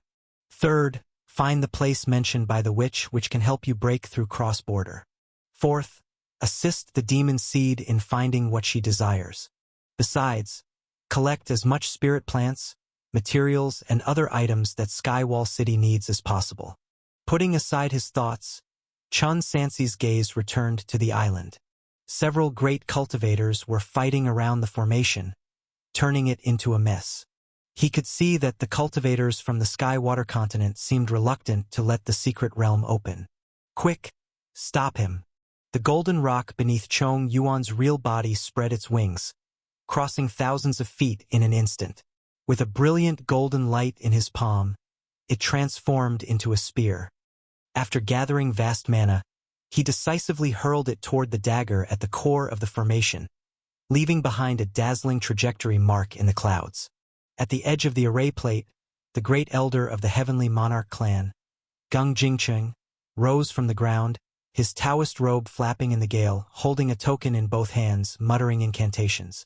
Soon, runes emerged from the token, forming an arc-shaped shield in front of the array eye. Boom! The spear collided with the shield, creating a deafening explosion, causing both to crumble. Chong Yuan formed a ceiling with both hands, gathering a strange pattern in front of his chest, and then striking it heavily into the golden rock. The rock let out a piercing shriek, its wings vibrating, transforming its golden feathers into thousands of flying blades, enveloping the tiger demon. Gung Jingqing, fearless, fused his fingers together and cast a spell above the token in his left hand, releasing several runes that turned into a black tortoise descending from the sky, easily blocking the flying feathers, then roaring as it charged toward the distant golden rock. Black Tortoise Mountain Protection Talisman. If someone with extensive knowledge were present, they could see that this heavenly monarch elder had twice cast spells using top-tier 4th-level talismans. The token in his hand was the ultimate spiritual treasure Chenyuan 10,000 Talisman Order, capable of housing thousands of talismans, allowing him to call on the necessary talismans with a single thought. The rock swooped upward, engaging the black tortoise in combat. At this moment, a melodious flute sound suddenly echoed between heaven and earth, accompanied by a fog so thick that it obscured vision. The cultivators who encountered the mist either wailed, fled in terror, or laughed foolishly. Huh? Gung Jingcheng, amid the fog, listening to the flute sound, sneered. Shun Junzuo, your trivial tricks are useless against me. Break for me. As he spoke, he summoned another talisman from the 10,000 Talisman Order. This talisman, like a crystal ball, ascended and illuminated an area of tens of miles, not only dispersing the fog but also emitting a beastly howl that disrupted the flute sound. Yet, taking advantage of this opportunity, the Azure Dragon Crescent Blade, transformed mid-flight from Shun Junzuo's jade flute, swung toward the Tiger Demon's head. Gung Jingcheng summoned another talisman, forming a broadsword of pure spiritual power in his palm, clashing fiercely with the long blade. Within him, a deadly demonic power emanated, turning the broadsword blood red, relentlessly devouring his opponent's mana, until Shinjunzuo couldn't sustain it, retreating swiftly, voluntarily abandoning the standstill. Useless trash. Move aside. Let me handle it. Bailey Xiangu bellowed angrily as he descended from the sky, his fist glowing with brilliant golden light, as if embedding a golden crow onto his arm. It's you? Recognizing the newcomer, Gung Jingcheng's expression turned more serious than before, opening his mouth and exhaling two black mists, absorbing them into his blade edge, causing the sword aura to surge by tens of feet. With a single slash, even the ocean was split in two. Bailey Xiangu neither dodged nor evaded, merely swinging his unstoppable fist. The seemingly impervious broadsword, upon colliding with the fist, shattered like fragile porcelain. Gung Jingcheng's pupils trembled as he roared, "Shadow Exchange Talisman." His figure suddenly vanished, reappearing on the other side of the island. At the same time the great cultivators clashed. Under the formation's push, the void gate to enter the secret realm gradually formed at the dome. Upon seeing this, Bailey Xiangu refrained from pursuing, instead heading straight for the formation. "Stop him!" Huang Jiyue shouted. The nearest Yusushuan used a mantra to block the front, but after just one strike, he was pushed back, unable to stop the opponent from approaching. The Wood Clan Great Elder Tang Yingjie wielded her long-sleeve gown, transforming it into black vines like chains to encircle, but was completely shaken off within moments. Bailey Xiangu successfully reached the central position of the formation. Without hesitation, he raised his arms, two mountain-like golden fists appeared, and he struck the array fiercely. Boom! As one punch landed, the mountain shattered.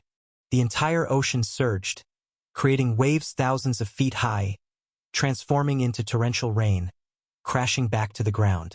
Amid the array a noticeable crack appeared on the dagger maintaining the formation's operation, but it couldn't completely break the formation. Bailey Xiangu gathered his power for a second punch. He glanced at the newly encircling Demon Clan Great Cultivators and cursed. "Chong Yuan, Shinjunzuo, are you both useless? Hurry and stop them." No need for him to speak. Brother Chong Yuan and others had long since made a comeback. In addition, on the side of Heavenly Water, there was also a late nascent soul stage great cultivator from the family who joined the battlefield. Another chaotic battle ensued, both sides entangled, unable to determine a winner in a short time. This gave Bailey Xiangu enough time. He pummeled the dagger relentlessly. Finally, cracks resembling a spider web appeared on the dagger's surface. Almost there, Bailey Xiangu held his breath, preparing to deliver one more punch to completely destroy the formation. Yet right at that moment, a wicked pressure suddenly appeared above his head. Looking up, he saw Buddha light slowly descending from the sky. Within the Buddha light, a female cultivator clad in white gauze, resembling a bodhisattva, stood on a lotus throne made of white bones, holding a basket filled not with plants but with thousands of malicious spirits, forming a pitch-black abyss. Amitba, what a sin, what a sin. With one hand placed in front of her chest, she recited a Buddhist phrase, opportunities are opportunities for all under heaven, Master Bailey. If you don't wish to enter the secret realm for treasures, you may simply leave. How could you want to destroy it? Such a sin. So it's you, you bald witch. Bai Li Shengu recognized her as the Nitan mage, the second of the evil god Taoist and Buddhist sect, famed for being the reincarnation of an evil god, always wishing to kill the reincarnation of the Bodhisattva Miao Tan. He paid her no mind, intent only on breaking the formation as soon as possible. However, the opposition naturally wouldn't allow things to go his way. An I-10 mage gently lifted a hand, and the basket floated up, faint cries of infants and the wailing of tens of thousands emerging from it, with dark energy nearly obscuring the stars. As her fingers slowly descended, the basket, carrying myriad vengeful spirits, crashed down. The exceptional spiritual treasure, Blood Lotus Evil Sea Basket. This spiritual treasure, akin to the 10,000-soul banner, harbored countless souls and stored endless woes. Getting caught by it brings upon karmic tribulations. If they do not die on the spot, they will eventually succumb to nightmares, suffer a chi deviation, and die as their meridians rupture. At a glance, the basket, though as small as a cradle, was heavier than mountains, distorting even the void as it fell. Bai Li Shengu raised a fist toward the sky. Boom! The karmic weight within the basket was so tremendous that Bai Li Shenji's knees bent under the pressure, as if ready to collapse at any moment. Meanwhile, the dagger hurriedly activated the formation. Above them, the void entrance needed only one last gap to open completely. Brother Bailey. Reverend Chong Yuan called out loudly, "It's up to you, you old relics." While supporting the basket, Bai Li Shengu saw yet another great cultivator arriving. This person appeared dignified and unmatched in appearance, yet emitted an eerie, sinister aura, marking him as a late nascent soul stage ghost cultivator. In the chaotic Yu prefecture, part of the demon sect's three major branches, the sect leader of Shentian sect, Luan. He raised a hand, striking directly at Bai Li Shenji's heart with a palm. Taoist Bailey, get out of the way. Do not destroy our opportunity. Originally, the demon sect and evil god Taoists were happy to see the demon clan and heavenly water people both heavily wounded. But their purpose in coming was to enter the secret realm for opportunities. If the secret realm vanished, wouldn't it all be for naught? Thus, the two could no longer hold back and chose to intervene. A clash of fists and palms, prevented Bai Li Shengu from striking the formation.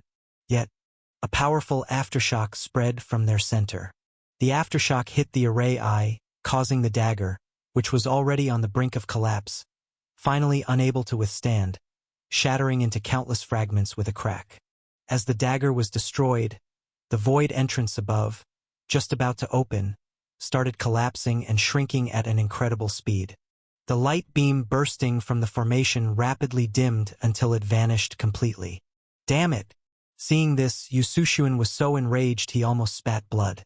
For this day, they, the demon clan, had prepared for hundreds of years. Contrarily, Brother Chong Yuan and others sighed in slight relief. They couldn't ensure preventing the demon clan from acquiring what they desired in the secret realm. So after discussion, they planned to simply destroy the secret realm's entrance. Just when everyone thought this secret realm journey, which drew the world's top cultivators, would end in a farce, another unforeseen change occurred. Bang! Within the collapsing formation, the dagger exploded, with countless fragments spreading in all directions like hidden weapons. Many golden core cultivators, caught off guard, had their dantians pierced, with some dying instantly.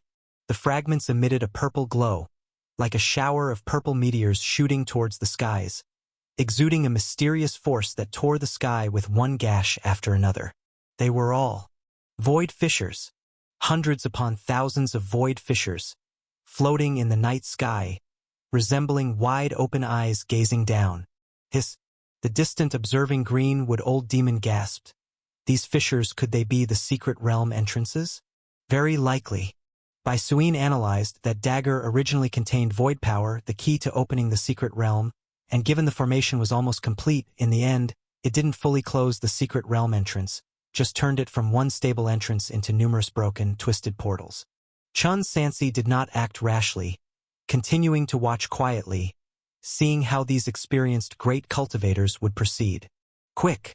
After a brief silence, the entire island, Huang Jue swiftly made a decision. Let's go in, Brother Huang. Yu Sushuan hesitated. These fissures are unstable. If we go in, we might not be able to come out.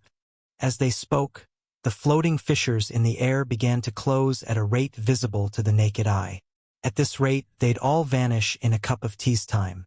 We can't afford to think so much, Huang Jue resolutely said. This secret realm might not open for thousands of years if not now. We can't wait that long. Indeed, there's a saying among the human race cultivators. Fortune is sought in peril. Tang Yingjie murmured, if you don't dare to take this risk, then don't pursue the immortal path. No more chit-chat. Watching more fissures disappearing, Huang Jue urged, quickly follow me through. As for survival, if we succeed, won't we find a way? With those words, he transformed into a stream of light, diving into the closest fissure, disappearing completely. Absolutely right. Yu Sushuan steeled his heart and followed suit. Tang Yingjie also chose a fissure, vanishing in a flash. Damn it, they still got through. Unable to stop them, Shinjunzuo stomped the ground in frustration, shattering a section of rocky beach. Brother Chong Yuan, should we follow? It seems our only choice.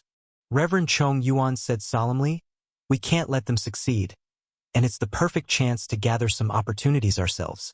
Too much talk. Bai Li Xiangu was the first to charge into a void fissure.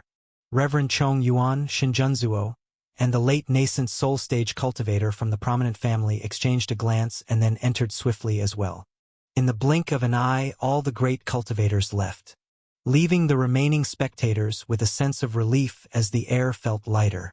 Brother Chen. A familiar voice reached him. Mu Qingming appeared in front of him. We should head in too. Chen Sansi also made up his mind. Though peril lay ahead, opportunities abounded as well. With the Heavenly Water Saint sect potentially redirecting their aggression towards him, he urgently needed to enhance his cultivation swiftly, to soon have the standing to face great cultivators and even divinity transformation stage cultivators as equals. Flames erupted around him, his entire being like a fire dragon leaving its abyss, surging toward the nearest fissure, during which he noticed several gazes upon him. Perfect. Once inside the secret realm, it's time for those eyesores to disappear. Amitba, Master Ci Hang of the Evil God Path and a few others watched that familiar flame rush into the secret realm with their own eyes and couldn't help but sigh. In just a few short years, this Taoist Tianwu has grown even more powerful, faster than our cultivation methods. Taoist Du Mu clicked his tongue and said, now, one-on-one, I'm not confident I can kill this boy, then just ignore him. Chu Sanyuan said, after all, this person is a thorn in Kungsu's side and will be dealt with sooner or later. We don't need to waste our effort. All right. Xian Shalingguan stared at the diminishing cracks. We should follow too, lest all the good things end up in their hands. The group entered the secret realm one after another. Apart from a large number of nascent soul cultivators, golden core cultivators from all realms, after a brief hesitation, also rushed in. In the end, even the brave foundation establishment and chi refining cultivators closed their eyes and charged inside. They all understood the dangers inside, but for those from humble backgrounds, where would opportunities come from if they didn't take risks? Inside the secret realm, finally made it in. Yu Sushuan looked around and found only himself and the tiger demon remaining. We need to meet up with Elder Huang and the others first. Okay. Gung Jingcheng suddenly remembered something. How come I haven't seen my younger brother, Gung Chunfeng, from start to finish? Yu Sushuan knew he couldn't hide it, so he directly told the truth. What did you say? Gung Jingcheng's pupils suddenly turned crimson. This kid has killed 3 of my clan members in succession. If we don't eliminate him, our heavenly monarch clan can no longer hold our heads high. After speaking, he intended to seek revenge. Brother Gung, wait, Yu Sushuan reminded, This kid has the guardian token on him. We still need it. Now is not the time for him to die. Just kill him and take it.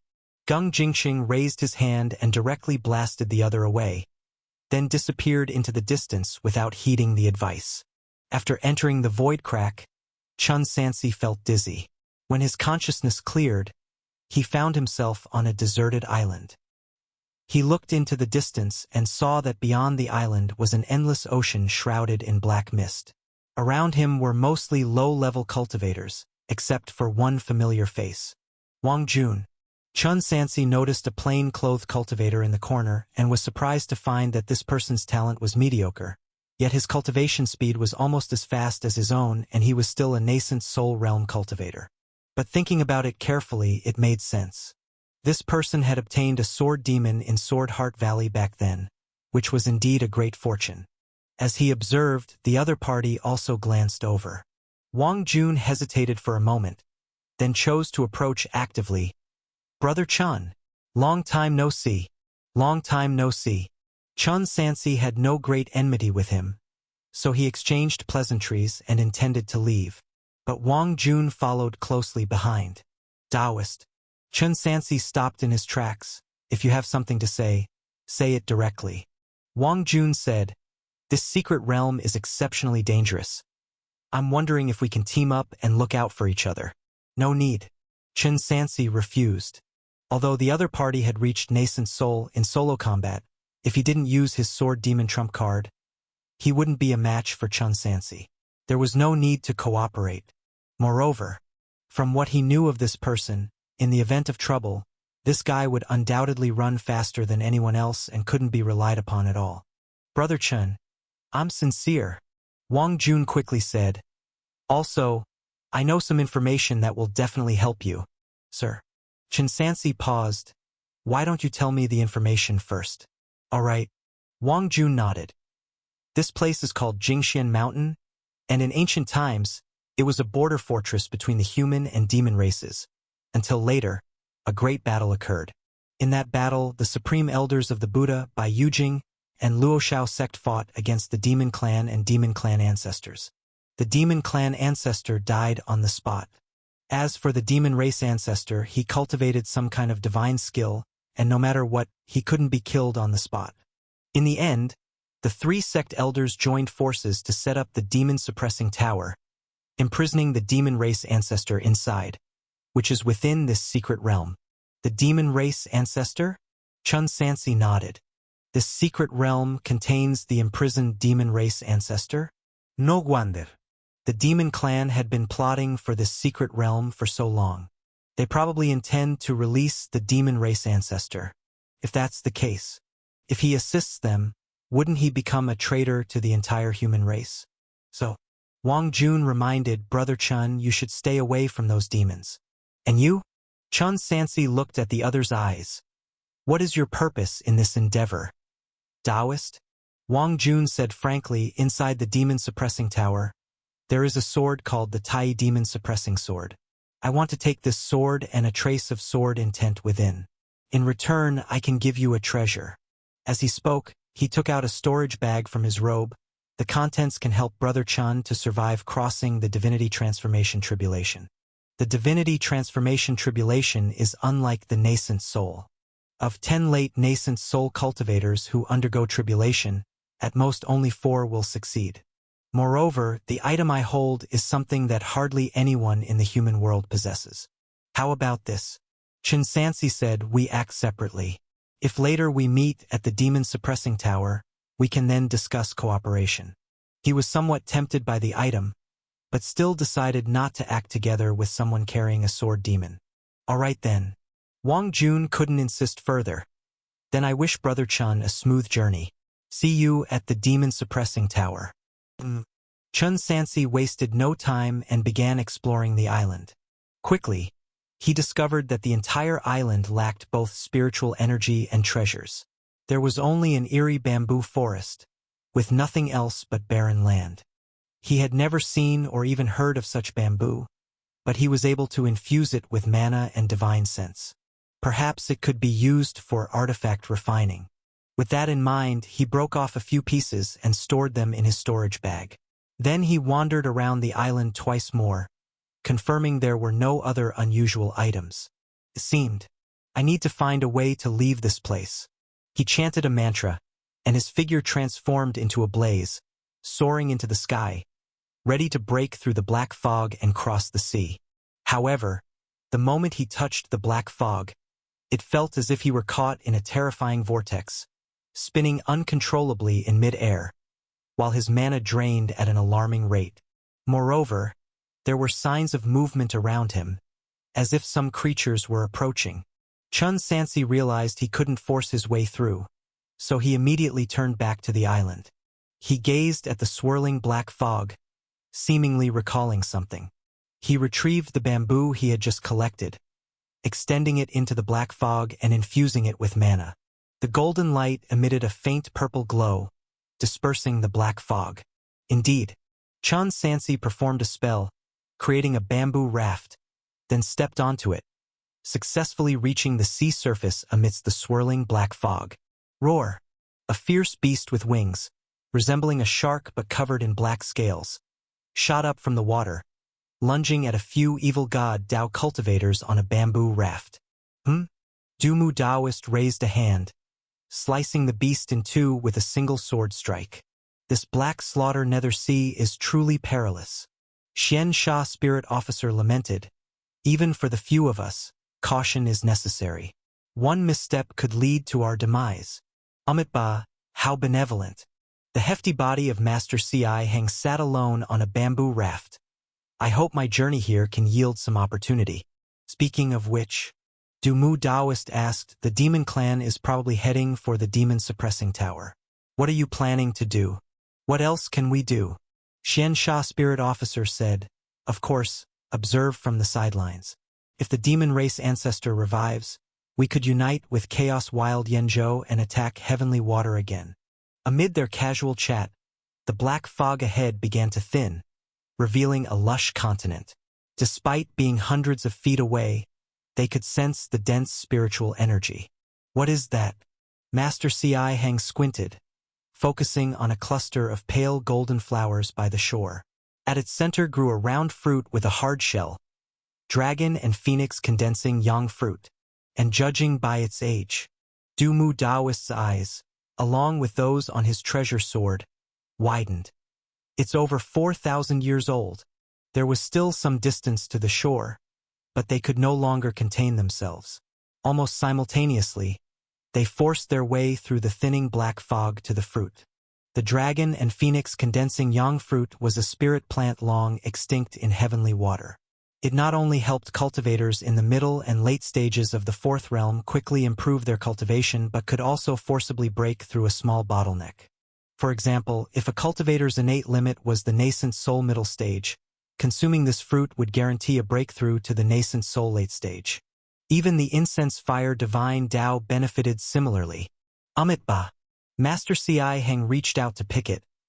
I was the first to discover this spirit plant, so I won't be polite. Clang. A sword gleam flashed, frightening him into withdrawing his hand. Dumu Taoist. Master C.I. Heng's eyes widened in anger. What are you trying to do? Bald donkey. Dumu Taoist cursed. Just because you saw it first? Does it mean it's yours? Then why wasn't the ancient treasure mine when I first saw it? That's because you're useless. Master C.I. Heng retorted. I advise you to be sensible. While the two argued, Xian Sha spirit officer cautiously approached, intending to seize the fruit while they weren't looking. Treacherous scoundrel. Dumu Taoist and Master C.I. Heng noticed, simultaneously launching attacks. Xian Sha spirit officer opened a blood umbrella as a shield, tore down the fruit, and turned to flee. Don't think of escaping. Master C.I. Heng's hefty form appeared in front of him in an instant, firmly blocking his path. These evil god Dao cultivators, who moments ago seemed like traveling companions, had quickly turned into mortal enemies. Hehe. Xian Sha spirit officer said, fellow Taoists, our dispute will only lead to mutual destruction, leaving none of us better off. How about this? Name your price, and I'll buy this fruit from you. What do you say? Bah! Dumu Daoist was unwilling to listen. Just as they were about to fight, a voice, cold and authoritative, suddenly rang out. Fellow Taoists, it would be wise not to continue this quarrel. This condensing yang fruit belongs to me now. Who? Chun Lei.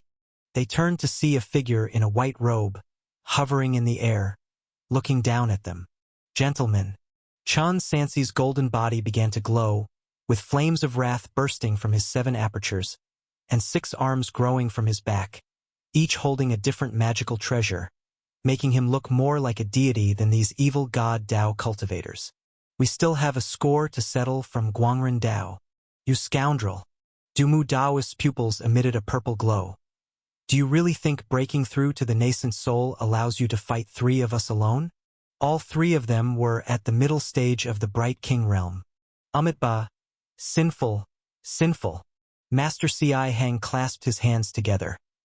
In that case, let's deal with him first, and then discuss how to divide the fruit.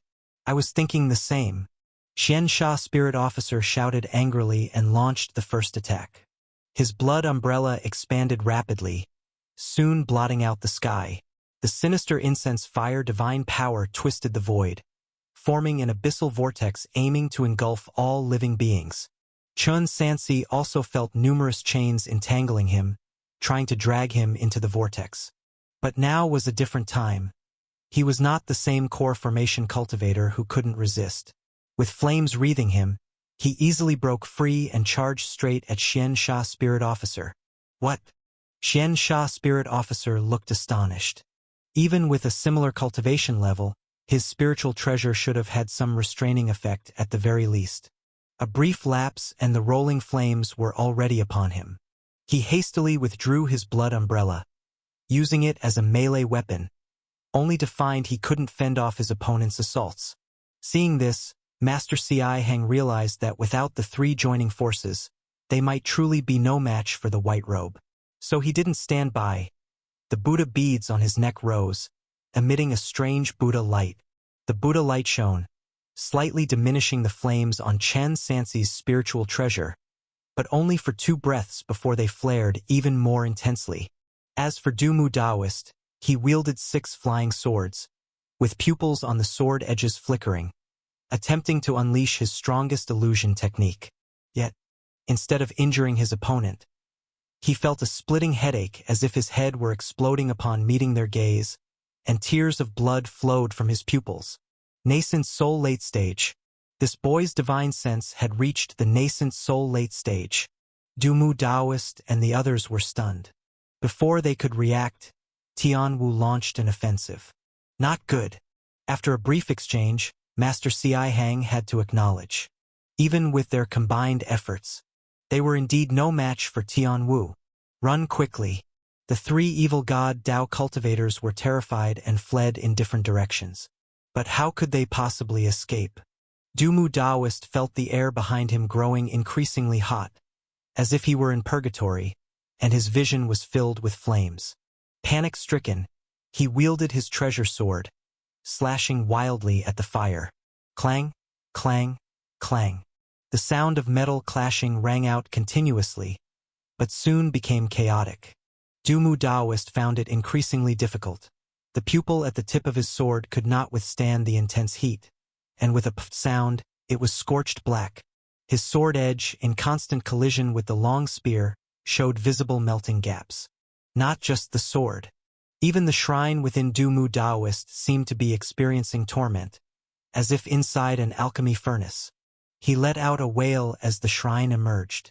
Chun Sansi activated the void-shifting ruler, and in the blink of an eye, caught up again, thrusting his spear with nothing to block it, successfully piercing the shrine. Ah! Dumu Daoist let out a final scream, his shrine falling from the sky and smashing into pieces on the ground like clay. The split-core cicada swarmed out, beginning to devour the remaining power. Chun Sansi waved his hand, collecting all the treasures of the evil cultivator into his pouch, and then a cloak of flames appeared behind him, accelerating his pace, catching up to the fleeing cloud spirit official within moments. Tianwu Daoist.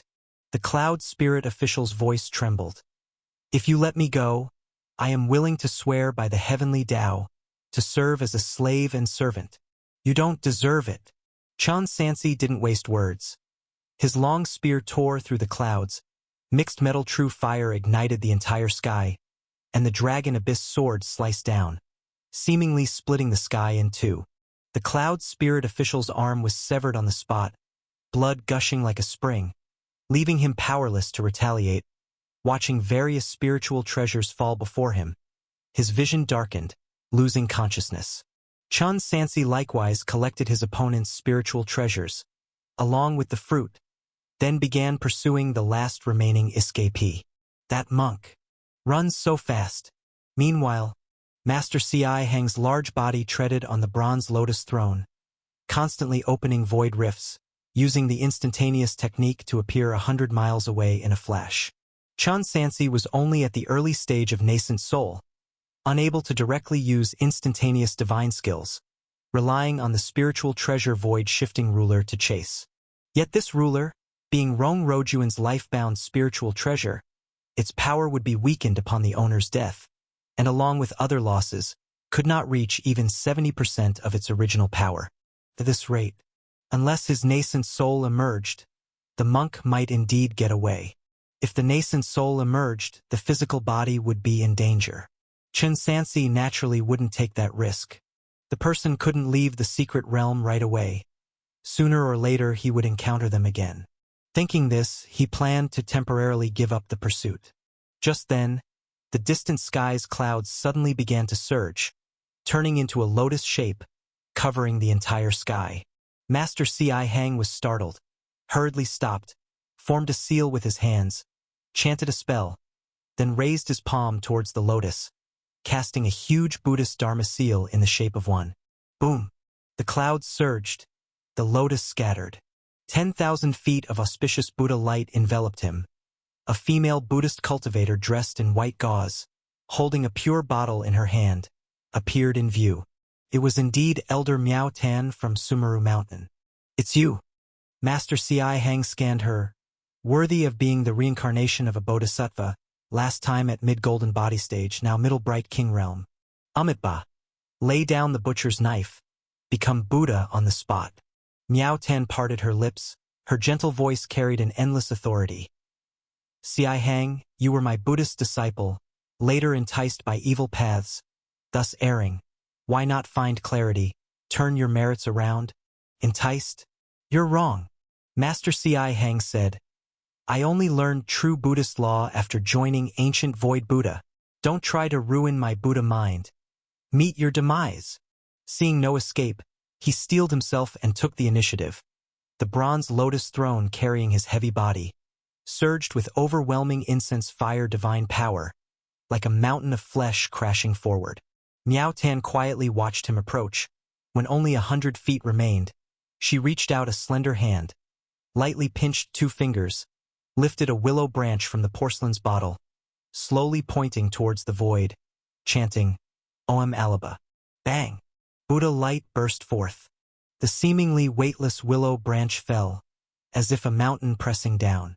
Master Si Hang groaned, falling straight to the ground, barely controlling himself before impact, hovered along the ground, rising back into the air.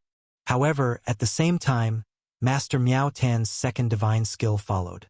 Vast Buddhist law, condensed into a magic wand spanning heaven and earth. Its swing stirred heavens and earth, accompanied by deep chanting. Under the terrifying pressure, Master Si Hang couldn't gather incense fire divine power. Receiving a direct hit, spat a mouthful of blood skyward, crashed into a lake, raising tremendous waves. He fumbled out a talisman from his chest, intending to escape underwater, but intense heat swept in, boiling the lake, nearly cooking him.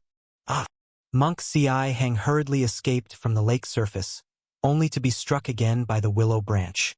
He was immediately flayed, with wounds that sizzled and smoked, rolling and struggling on the ground, completely losing the power to fight back.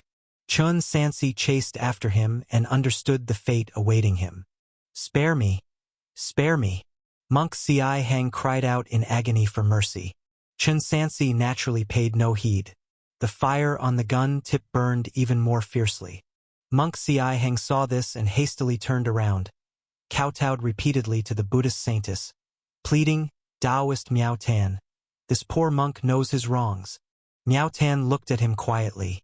Monk Si-Heng kowtowed even more vigorously. Blessed Bodhisattva. This poor monk truly knows his wrongs. I was momentarily possessed by evil, which led me to the evil God path. Today, enduring the scourge of Buddhist law, I have finally awakened. Blessed Bodhisattva, with your benevolence, surely you will give the youngster a chance to atone. O Bodhisattva, I truly know my wrongs. Bang! Just as the long bright silver spear was about to pierce the monk's back, a hand manifested from Buddhist law emerged from the void, grabbing the spear shaft tightly, halting its advance. Chun Sansi frowned slightly and looked at the Buddhist saintess opposite. Miao Tan, what are you doing? Amitabha, well said, well said. Miao Tan murmured, since he knows his wrongs, why not give him a chance to reform? Isn't that saving a life? Yes, yes. Monk Si-Heng trembled as he spoke. Benefactor Tian Wu, please grant this poor monk a chance to reform. Knows his wrongs? Chun Sansi laughed coldly at the saintess. It's not that he knows his wrongs. He just knows he is about to die. Upon hearing this, Miao Tan looked at the monk again. Monk Si-Heng continued to kowtow, weeping and confessing how he was initially misled and repenting for evil deeds committed over the years. Amitabha, Benefactor Tian Wu. Miao Tan said, perhaps he is sincerely regretting. You? Chun Sansi questioned, are you planning to just let him go? Naturally not. Miao Tan gazed down at the monk. Si-Heng, if you truly wish to reform, then release your divine soul. Allow me to cleanse your cultivation with the purifying bottle, and start anew. Are you willing? Start anew? Monk Si-Heng was clearly stunned for a moment, but eventually nodded. I will heed the Bodhisattva's teachings. Amitabha. Miao Tan conjured a purifying bottle in the palm of her hand, which floated in the air, releasing clear and sweet spring water, resembling serpentine streams, swirling around the chubby monk. Sarva. Miao Tan chanted scriptures. The water snakes dispersed into countless droplets, each imbued with vast Buddhist power, which then coalesced into a torrential downpour, drenching the area several inches around Monk Si-Heng. A miraculous scene unfolded. Upon contact with the rain, Monk Si-Heng's cultivation level visibly weakened, descending from the fourth realm to the third realm, then to the second realm until he was reduced to a mere mortal. A strand of purple light flew out from his brow, entering the porcelain bottle, where it was sealed. This is. Chun Sansi had previously heard about Miao Tan's methods in the Buddha land. This reincarnation of a bodhisattva would not easily take life even in conflict but would seal one's mana, keeping them by her side for discipline until they were reformed and converted to Buddhism. It seems. The rumors are true. There truly exists a divine skill in this world that can temporarily seal a person's cultivation. However, even so, Chun Sansi did not believe keeping Si-Heng was a good idea. But since Miao Tan wanted to keep him, it was no longer his concern. Benefactor Tian Wu. Only then did Miao Tan exchange pleasantries. I didn't expect us to meet again so soon. It seems the benefactor indeed has a connection with Buddhism. With you, blessed Bodhisattva. Chun Sansi spoke nonchalantly as he shifted his focus to his gains. The dragon and phoenix condensed mystical fruit would undoubtedly expedite his cultivation progress significantly. Besides this, the spiritual treasures from these evil cultivators can also be put to good use. After taking inventory, Chun Sansi ascended into the air, scanning the surrounding environment. They were at the edge of a mountain range, with abundant spiritual energy ahead, indicating a plentiful presence of spiritual beasts and spirit plants in the forest. As for the demon-suppressing tower, he had yet to find it, so it was likely well hidden. For now, he should avoid further encounters with the demon clan, hoping to obtain what he wants and leave this place immediately. Once the demon race ancestor is released, it is bound to exacerbate the already unfavorable heavenly water situation. Benefactor Tian Wu. Master Miao Tan approached gracefully, with lotus blossoms at each step. This poor nun has a question to ask. Chen Sansi replied, "Feel free to ask without reservation." Whether it was in Giant Cliff City or later helping Sister Lan with her final ailments, he owed this Buddhist saintess a debt of gratitude. What does the benefactor consider? Master Miao Tan asked to be true compassion? To this day, she couldn't comprehend how a person could bear both murderous karma and great compassion simultaneously. Moreover, this fellow Taoist Chen Lei is deeply entrenched in worldly emotions, unable to see beyond the mortal world and life. His 2 mortal wives clearly died of old age, yet it caused him immense grief, shaking his spiritual state, no longer as clear as when they first met. Compassion? Chen Sansi pondered and answered, "Killing Ci Hang should count as a form of compassion." Miao Tan was puzzled. How can killing be considered compassion? Killing isn't necessarily unmerciful, you're too rigid, blessed Bodhisattva. Halfway through his words, Chen Sansi seemed to sense something, his expression turning grave as his divine sense expanded. Someone is coming. It's Gung Jingcheng from the Heavenly Monarch clan. Miao Tan looked at the distant storm of evil qi. This person is the top cultivator of the Heavenly Monarch clan. Below their ancestor, wielding the 10,000 talisman order, extremely difficult to deal with. Neither of us is likely his match alone. Perhaps we have a 20% chance if we cooperate. 20% is too low. Let's run separately. Chen Sansi calmly suggested. Escape? Miao Tan nodded, all right. Chen Sansi activated the blood-burning technique and the void-shifting ruler, appearing 100 miles away in just a few breaths. Along the way, he dropped several talismans containing different formations, hoping they would delay some time. But, just as Chen Sansi breathed a sigh of relief, a figure suddenly appeared among the clouds ahead. Who? He reacted swiftly, immediately drawing the 100 deer-chasing moon bow, preparing to unleash an arrow. "It's me," a deep voice sounded. The figure emerged from the mist, and under the clear sky, a sly fox mask was particularly conspicuous. "Senior Dugu?" Chen Sansi was somewhat surprised. "You're here too?" "Following Qingmu's orders," Dugu Ao said abruptly. "Following their orders?" Chen Sansi was startled. "Senior, you mean to release the demon race ancestor suppressed within the demon suppressing tower for them?" Dugu Ao affirmed silently. "Senior confirms this?" Chen Sansi cast a skeptical glance.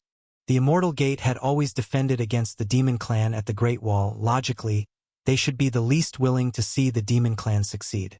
Dugu Ao nodded. "How can I believe you, Senior?" Chen Sansi asked. He pondered.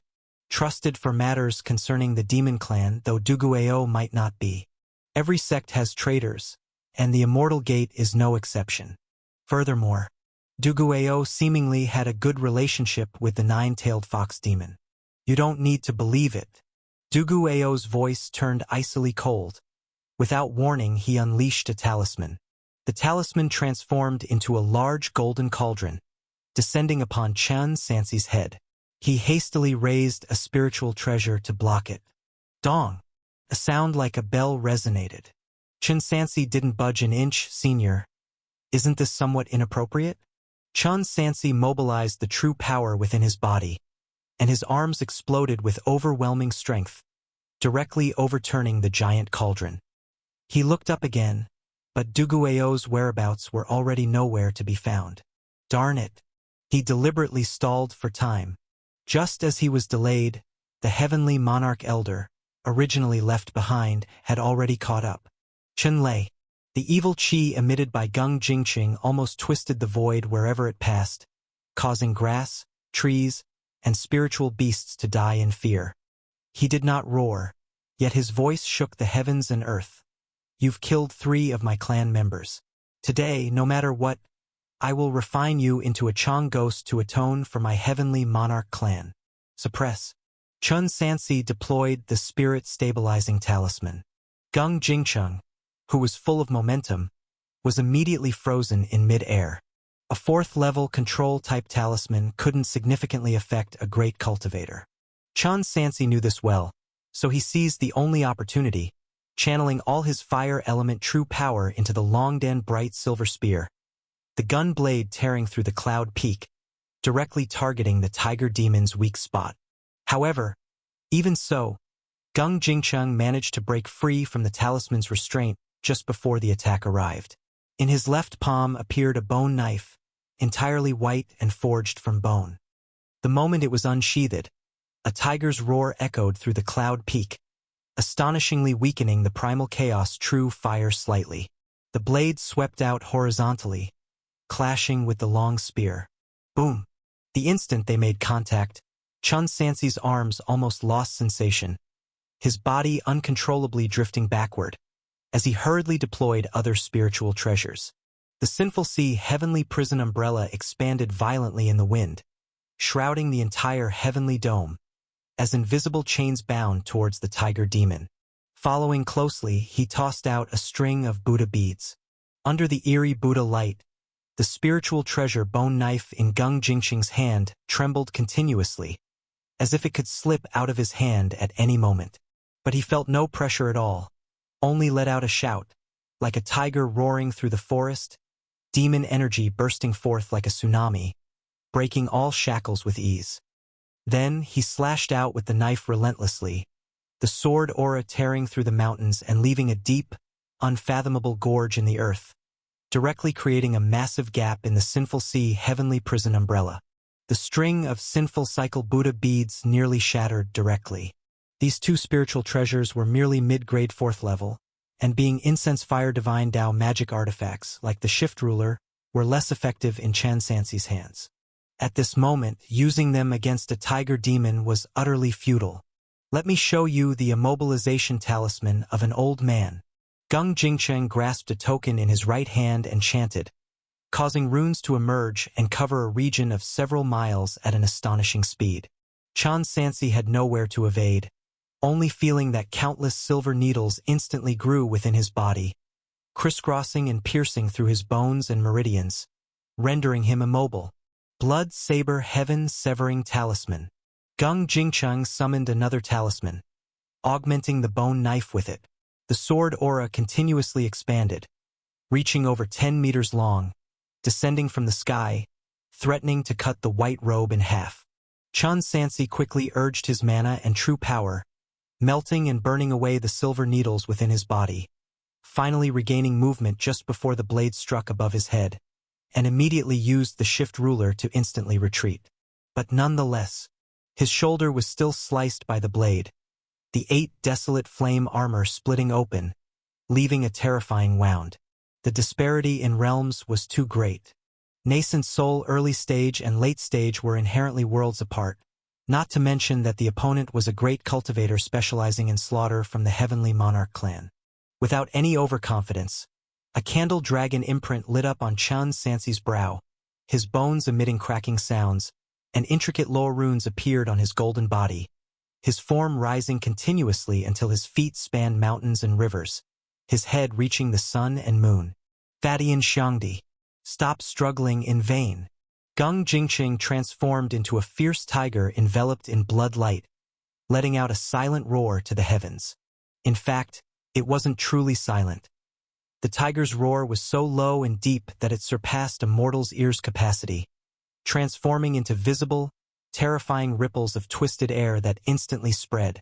Its whole body's bones emitted a teeth-jarring, glacier-cracking gabong sound, and its muscles swelled and surged madly like boiling magma, nodding intensely. Roar! This time, the sound finally pierced the sky, no longer a tiger's roar, but akin to the primordial roar of chaos exploding at the birth of the world. Its body exploded in size at an unreasonable speed. The mountains beneath its feet rapidly shrank, akin to mud structures piled by children. The 4 limbs were as thick as sky-supporting pillars. Each barely perceptible movement crushed the solid rock peaks beneath, with debris cascading like waterfalls, stirring up clouds of dust. Gung Jingcheng also invoked Fadian Xiangdi and then charged straight ahead. The space under his claws compressed and twisted by extreme force, emitting sharp screeching sounds from unbearable pressure. Yet before his claws arrived, the terrifying wind pressure, driven purely by mass and speed, had already reached. Boom, boom, boom. Every confrontation with Chun Sansi caused a series of landslides and ground ruptures. Facing him head-on, he couldn't compete at all. But even thinking of escaping without paying a price, it was absolutely impossible to get away. As Chun Sansi found himself in a dilemma, racking his brains about how to minimize the damage, his divine sense detected another powerful demon energy converging on the battlefield. Gung, Heavenly Monarch, the great elder of the true Phoenix clan, Feng Jiao, arrived along with 2 other demon clan elders. Spare him, withhold the knife, you must not. Mind your own business. Gung Jingqing's tiger mouth emitted a deafening human voice. I refuse to believe that without him, we cannot open the demon-suppressing tower.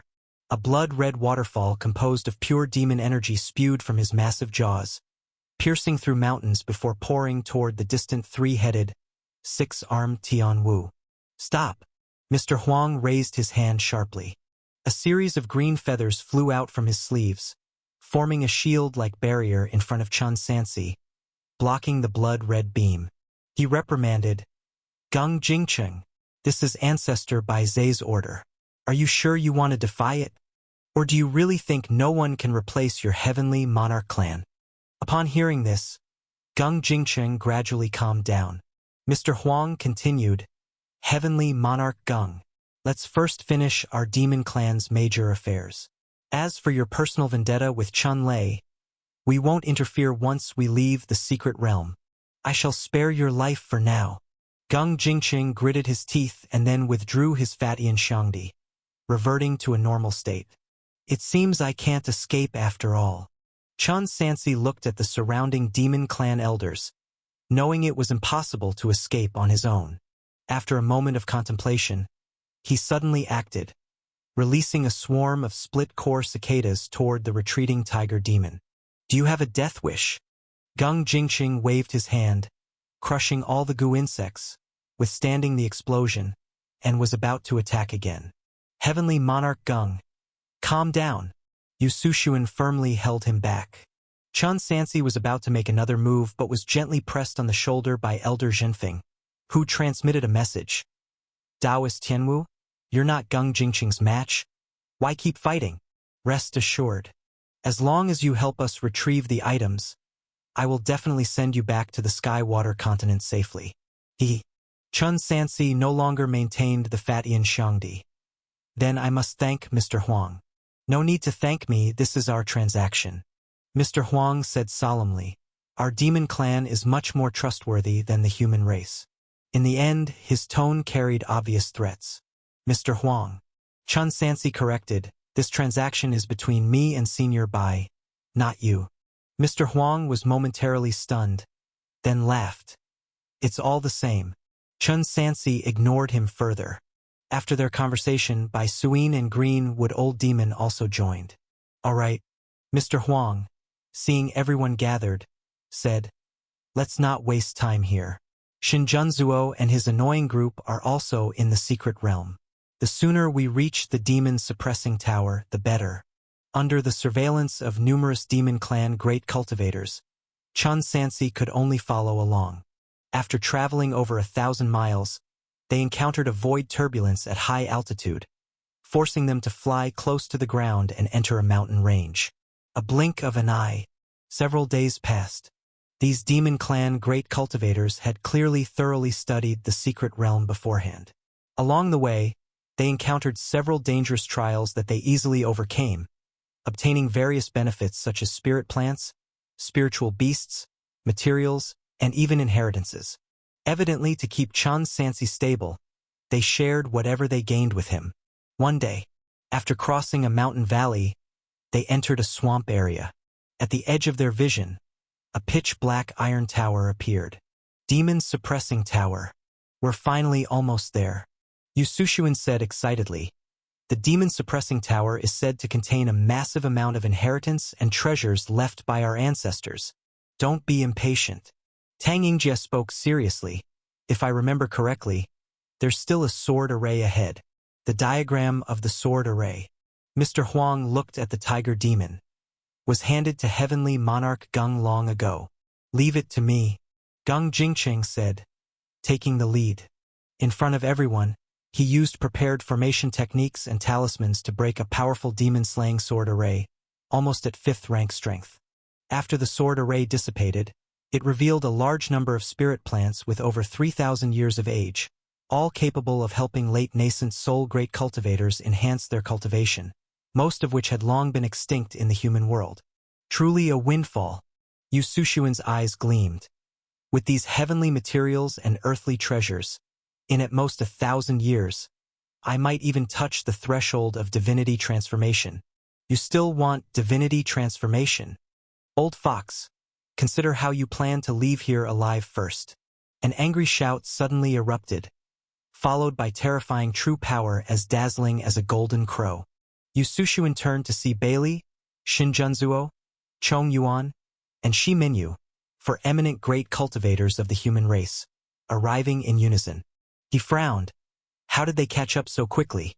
We clearly took the most hidden route, and I erased all traces left along the way, unless someone left markers in secret all along. Mr. Huang, connecting the dots, cast a cold gaze toward Tianwu. You human cultivators truly can't keep your promises. I said before we should have killed him directly. Gang Jingcheng, filled with rage. He drew his sword to attack, but Chong Yuan's flying sword had already reached him. 8 great cultivators clashed. Previously, knowing he couldn't escape alone, Chun Sansi pretended to attack the tiger demon but had actually released a goo insect to find the Tianshui cultivators and lead them to his location. With his plan now realized, he naturally sought to flee amid the chaos. You brat! Greenwood old demon and Bai Suin quickly gave chase. You promised us before? Are you really going to renege? Honest transactions require transparency. Chun Sansi replied, you 2 seniors didn't mention your plan was to release the demon race ancestor. Bai Suin hesitated, young friend. You know, can you hear me out? Chun Sansi asked, what else is there to say, senior? We do intend to release the demon race ancestor, but, Bai Suin stated, this matter will not harm the human race. Oh? Chun Sansi nodded slightly. It seems this was entirely Duguao's plan. He questioned, in that case, senior, please explain what releasing the demon ancestor is intended for? Bai Suin said with some difficulty. I don't know either, but this is something Duguao wants to do, and he would never do anything to harm the human race. I trust him. When she mentioned Duguao, her tone clearly showed admiration.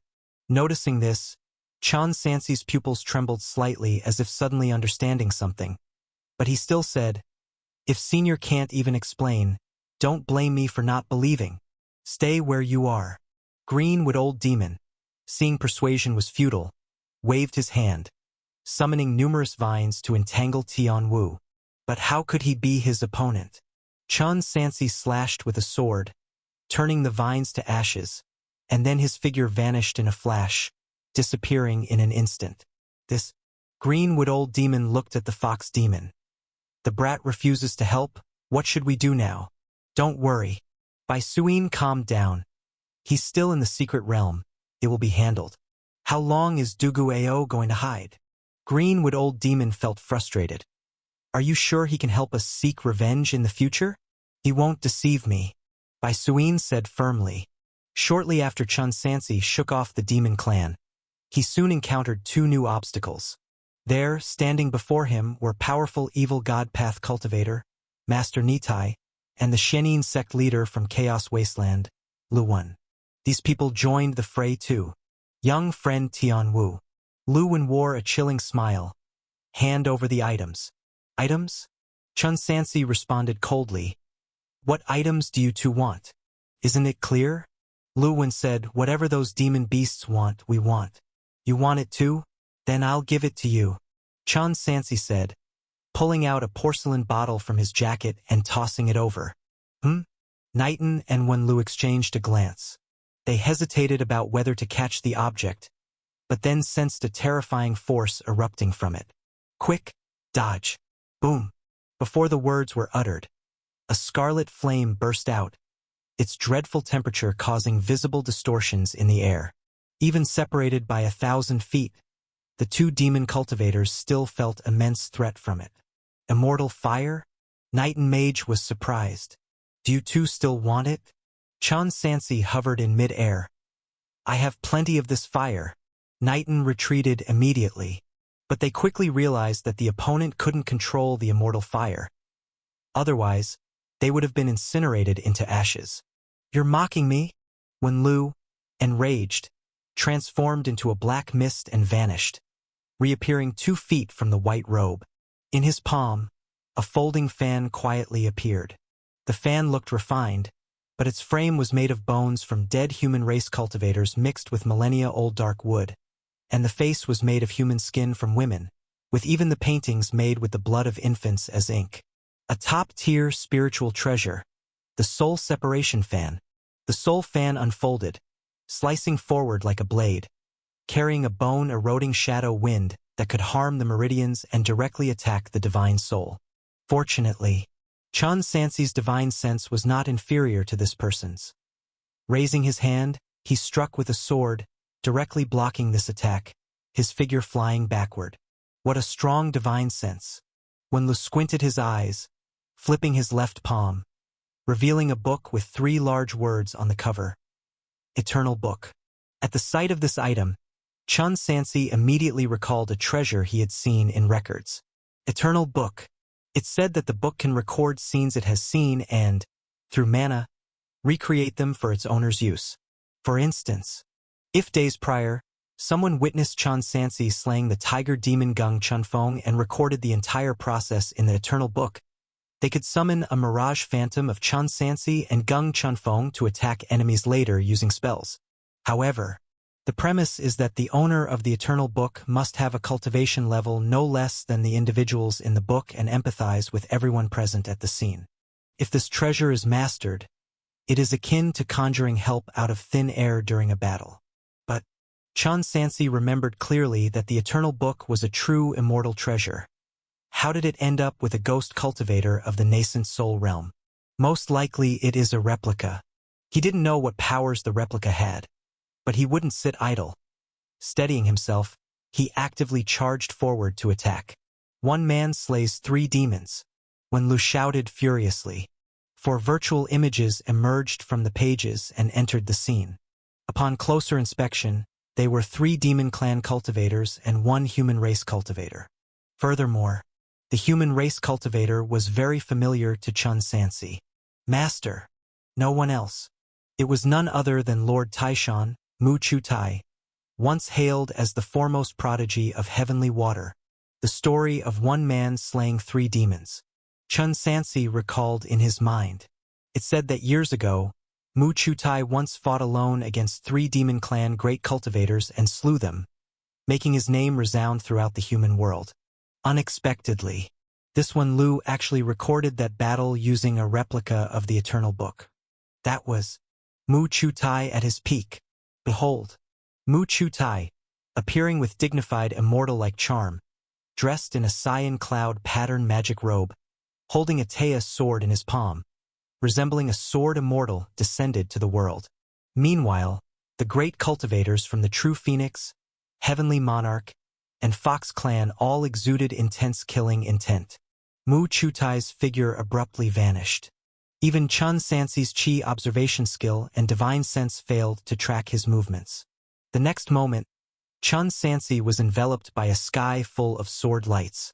Only at this moment did Chun Sansi truly understand why Lord Taishan, in his youth, received such high praise.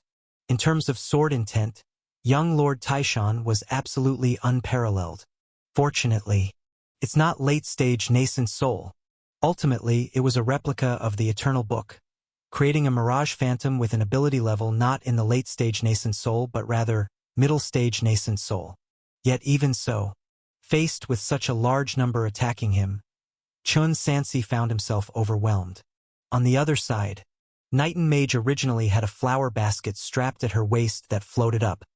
She clasped her hands together, chanting eerie scriptures. Amor Ito Bia. The deep scripture echoed like poisonous snakes, drilling into Chun Sansi's mind from his ears, causing him to suddenly feel extremely heavy and almost immobile. He carefully sensed and discovered that something on his body was being controlled by that flower basket. Amitba, Nightingale Mage coolly said. Mr. Chan, the weight of your sinful deeds crushes you so heavily you can't lift your head. Why don't you offer your neck to redeem yourself? A top-tier spiritual treasure. The Blood Lotus Evil Sea Basket. This treasure carries thousands of vengeful spirits and can control the sinful burdens on one's body. Bald-headed woman. The candle dragon mark on Chun Sansi's brow grew brighter, resisting the scripture's impact on his divine soul. While he cursed, "Don't play tricks here. This won't work on me." Amitba, the cycle of heavenly Tao. Nightingale Mage said eerily. With such deep-seated sins, you remain unrepentant.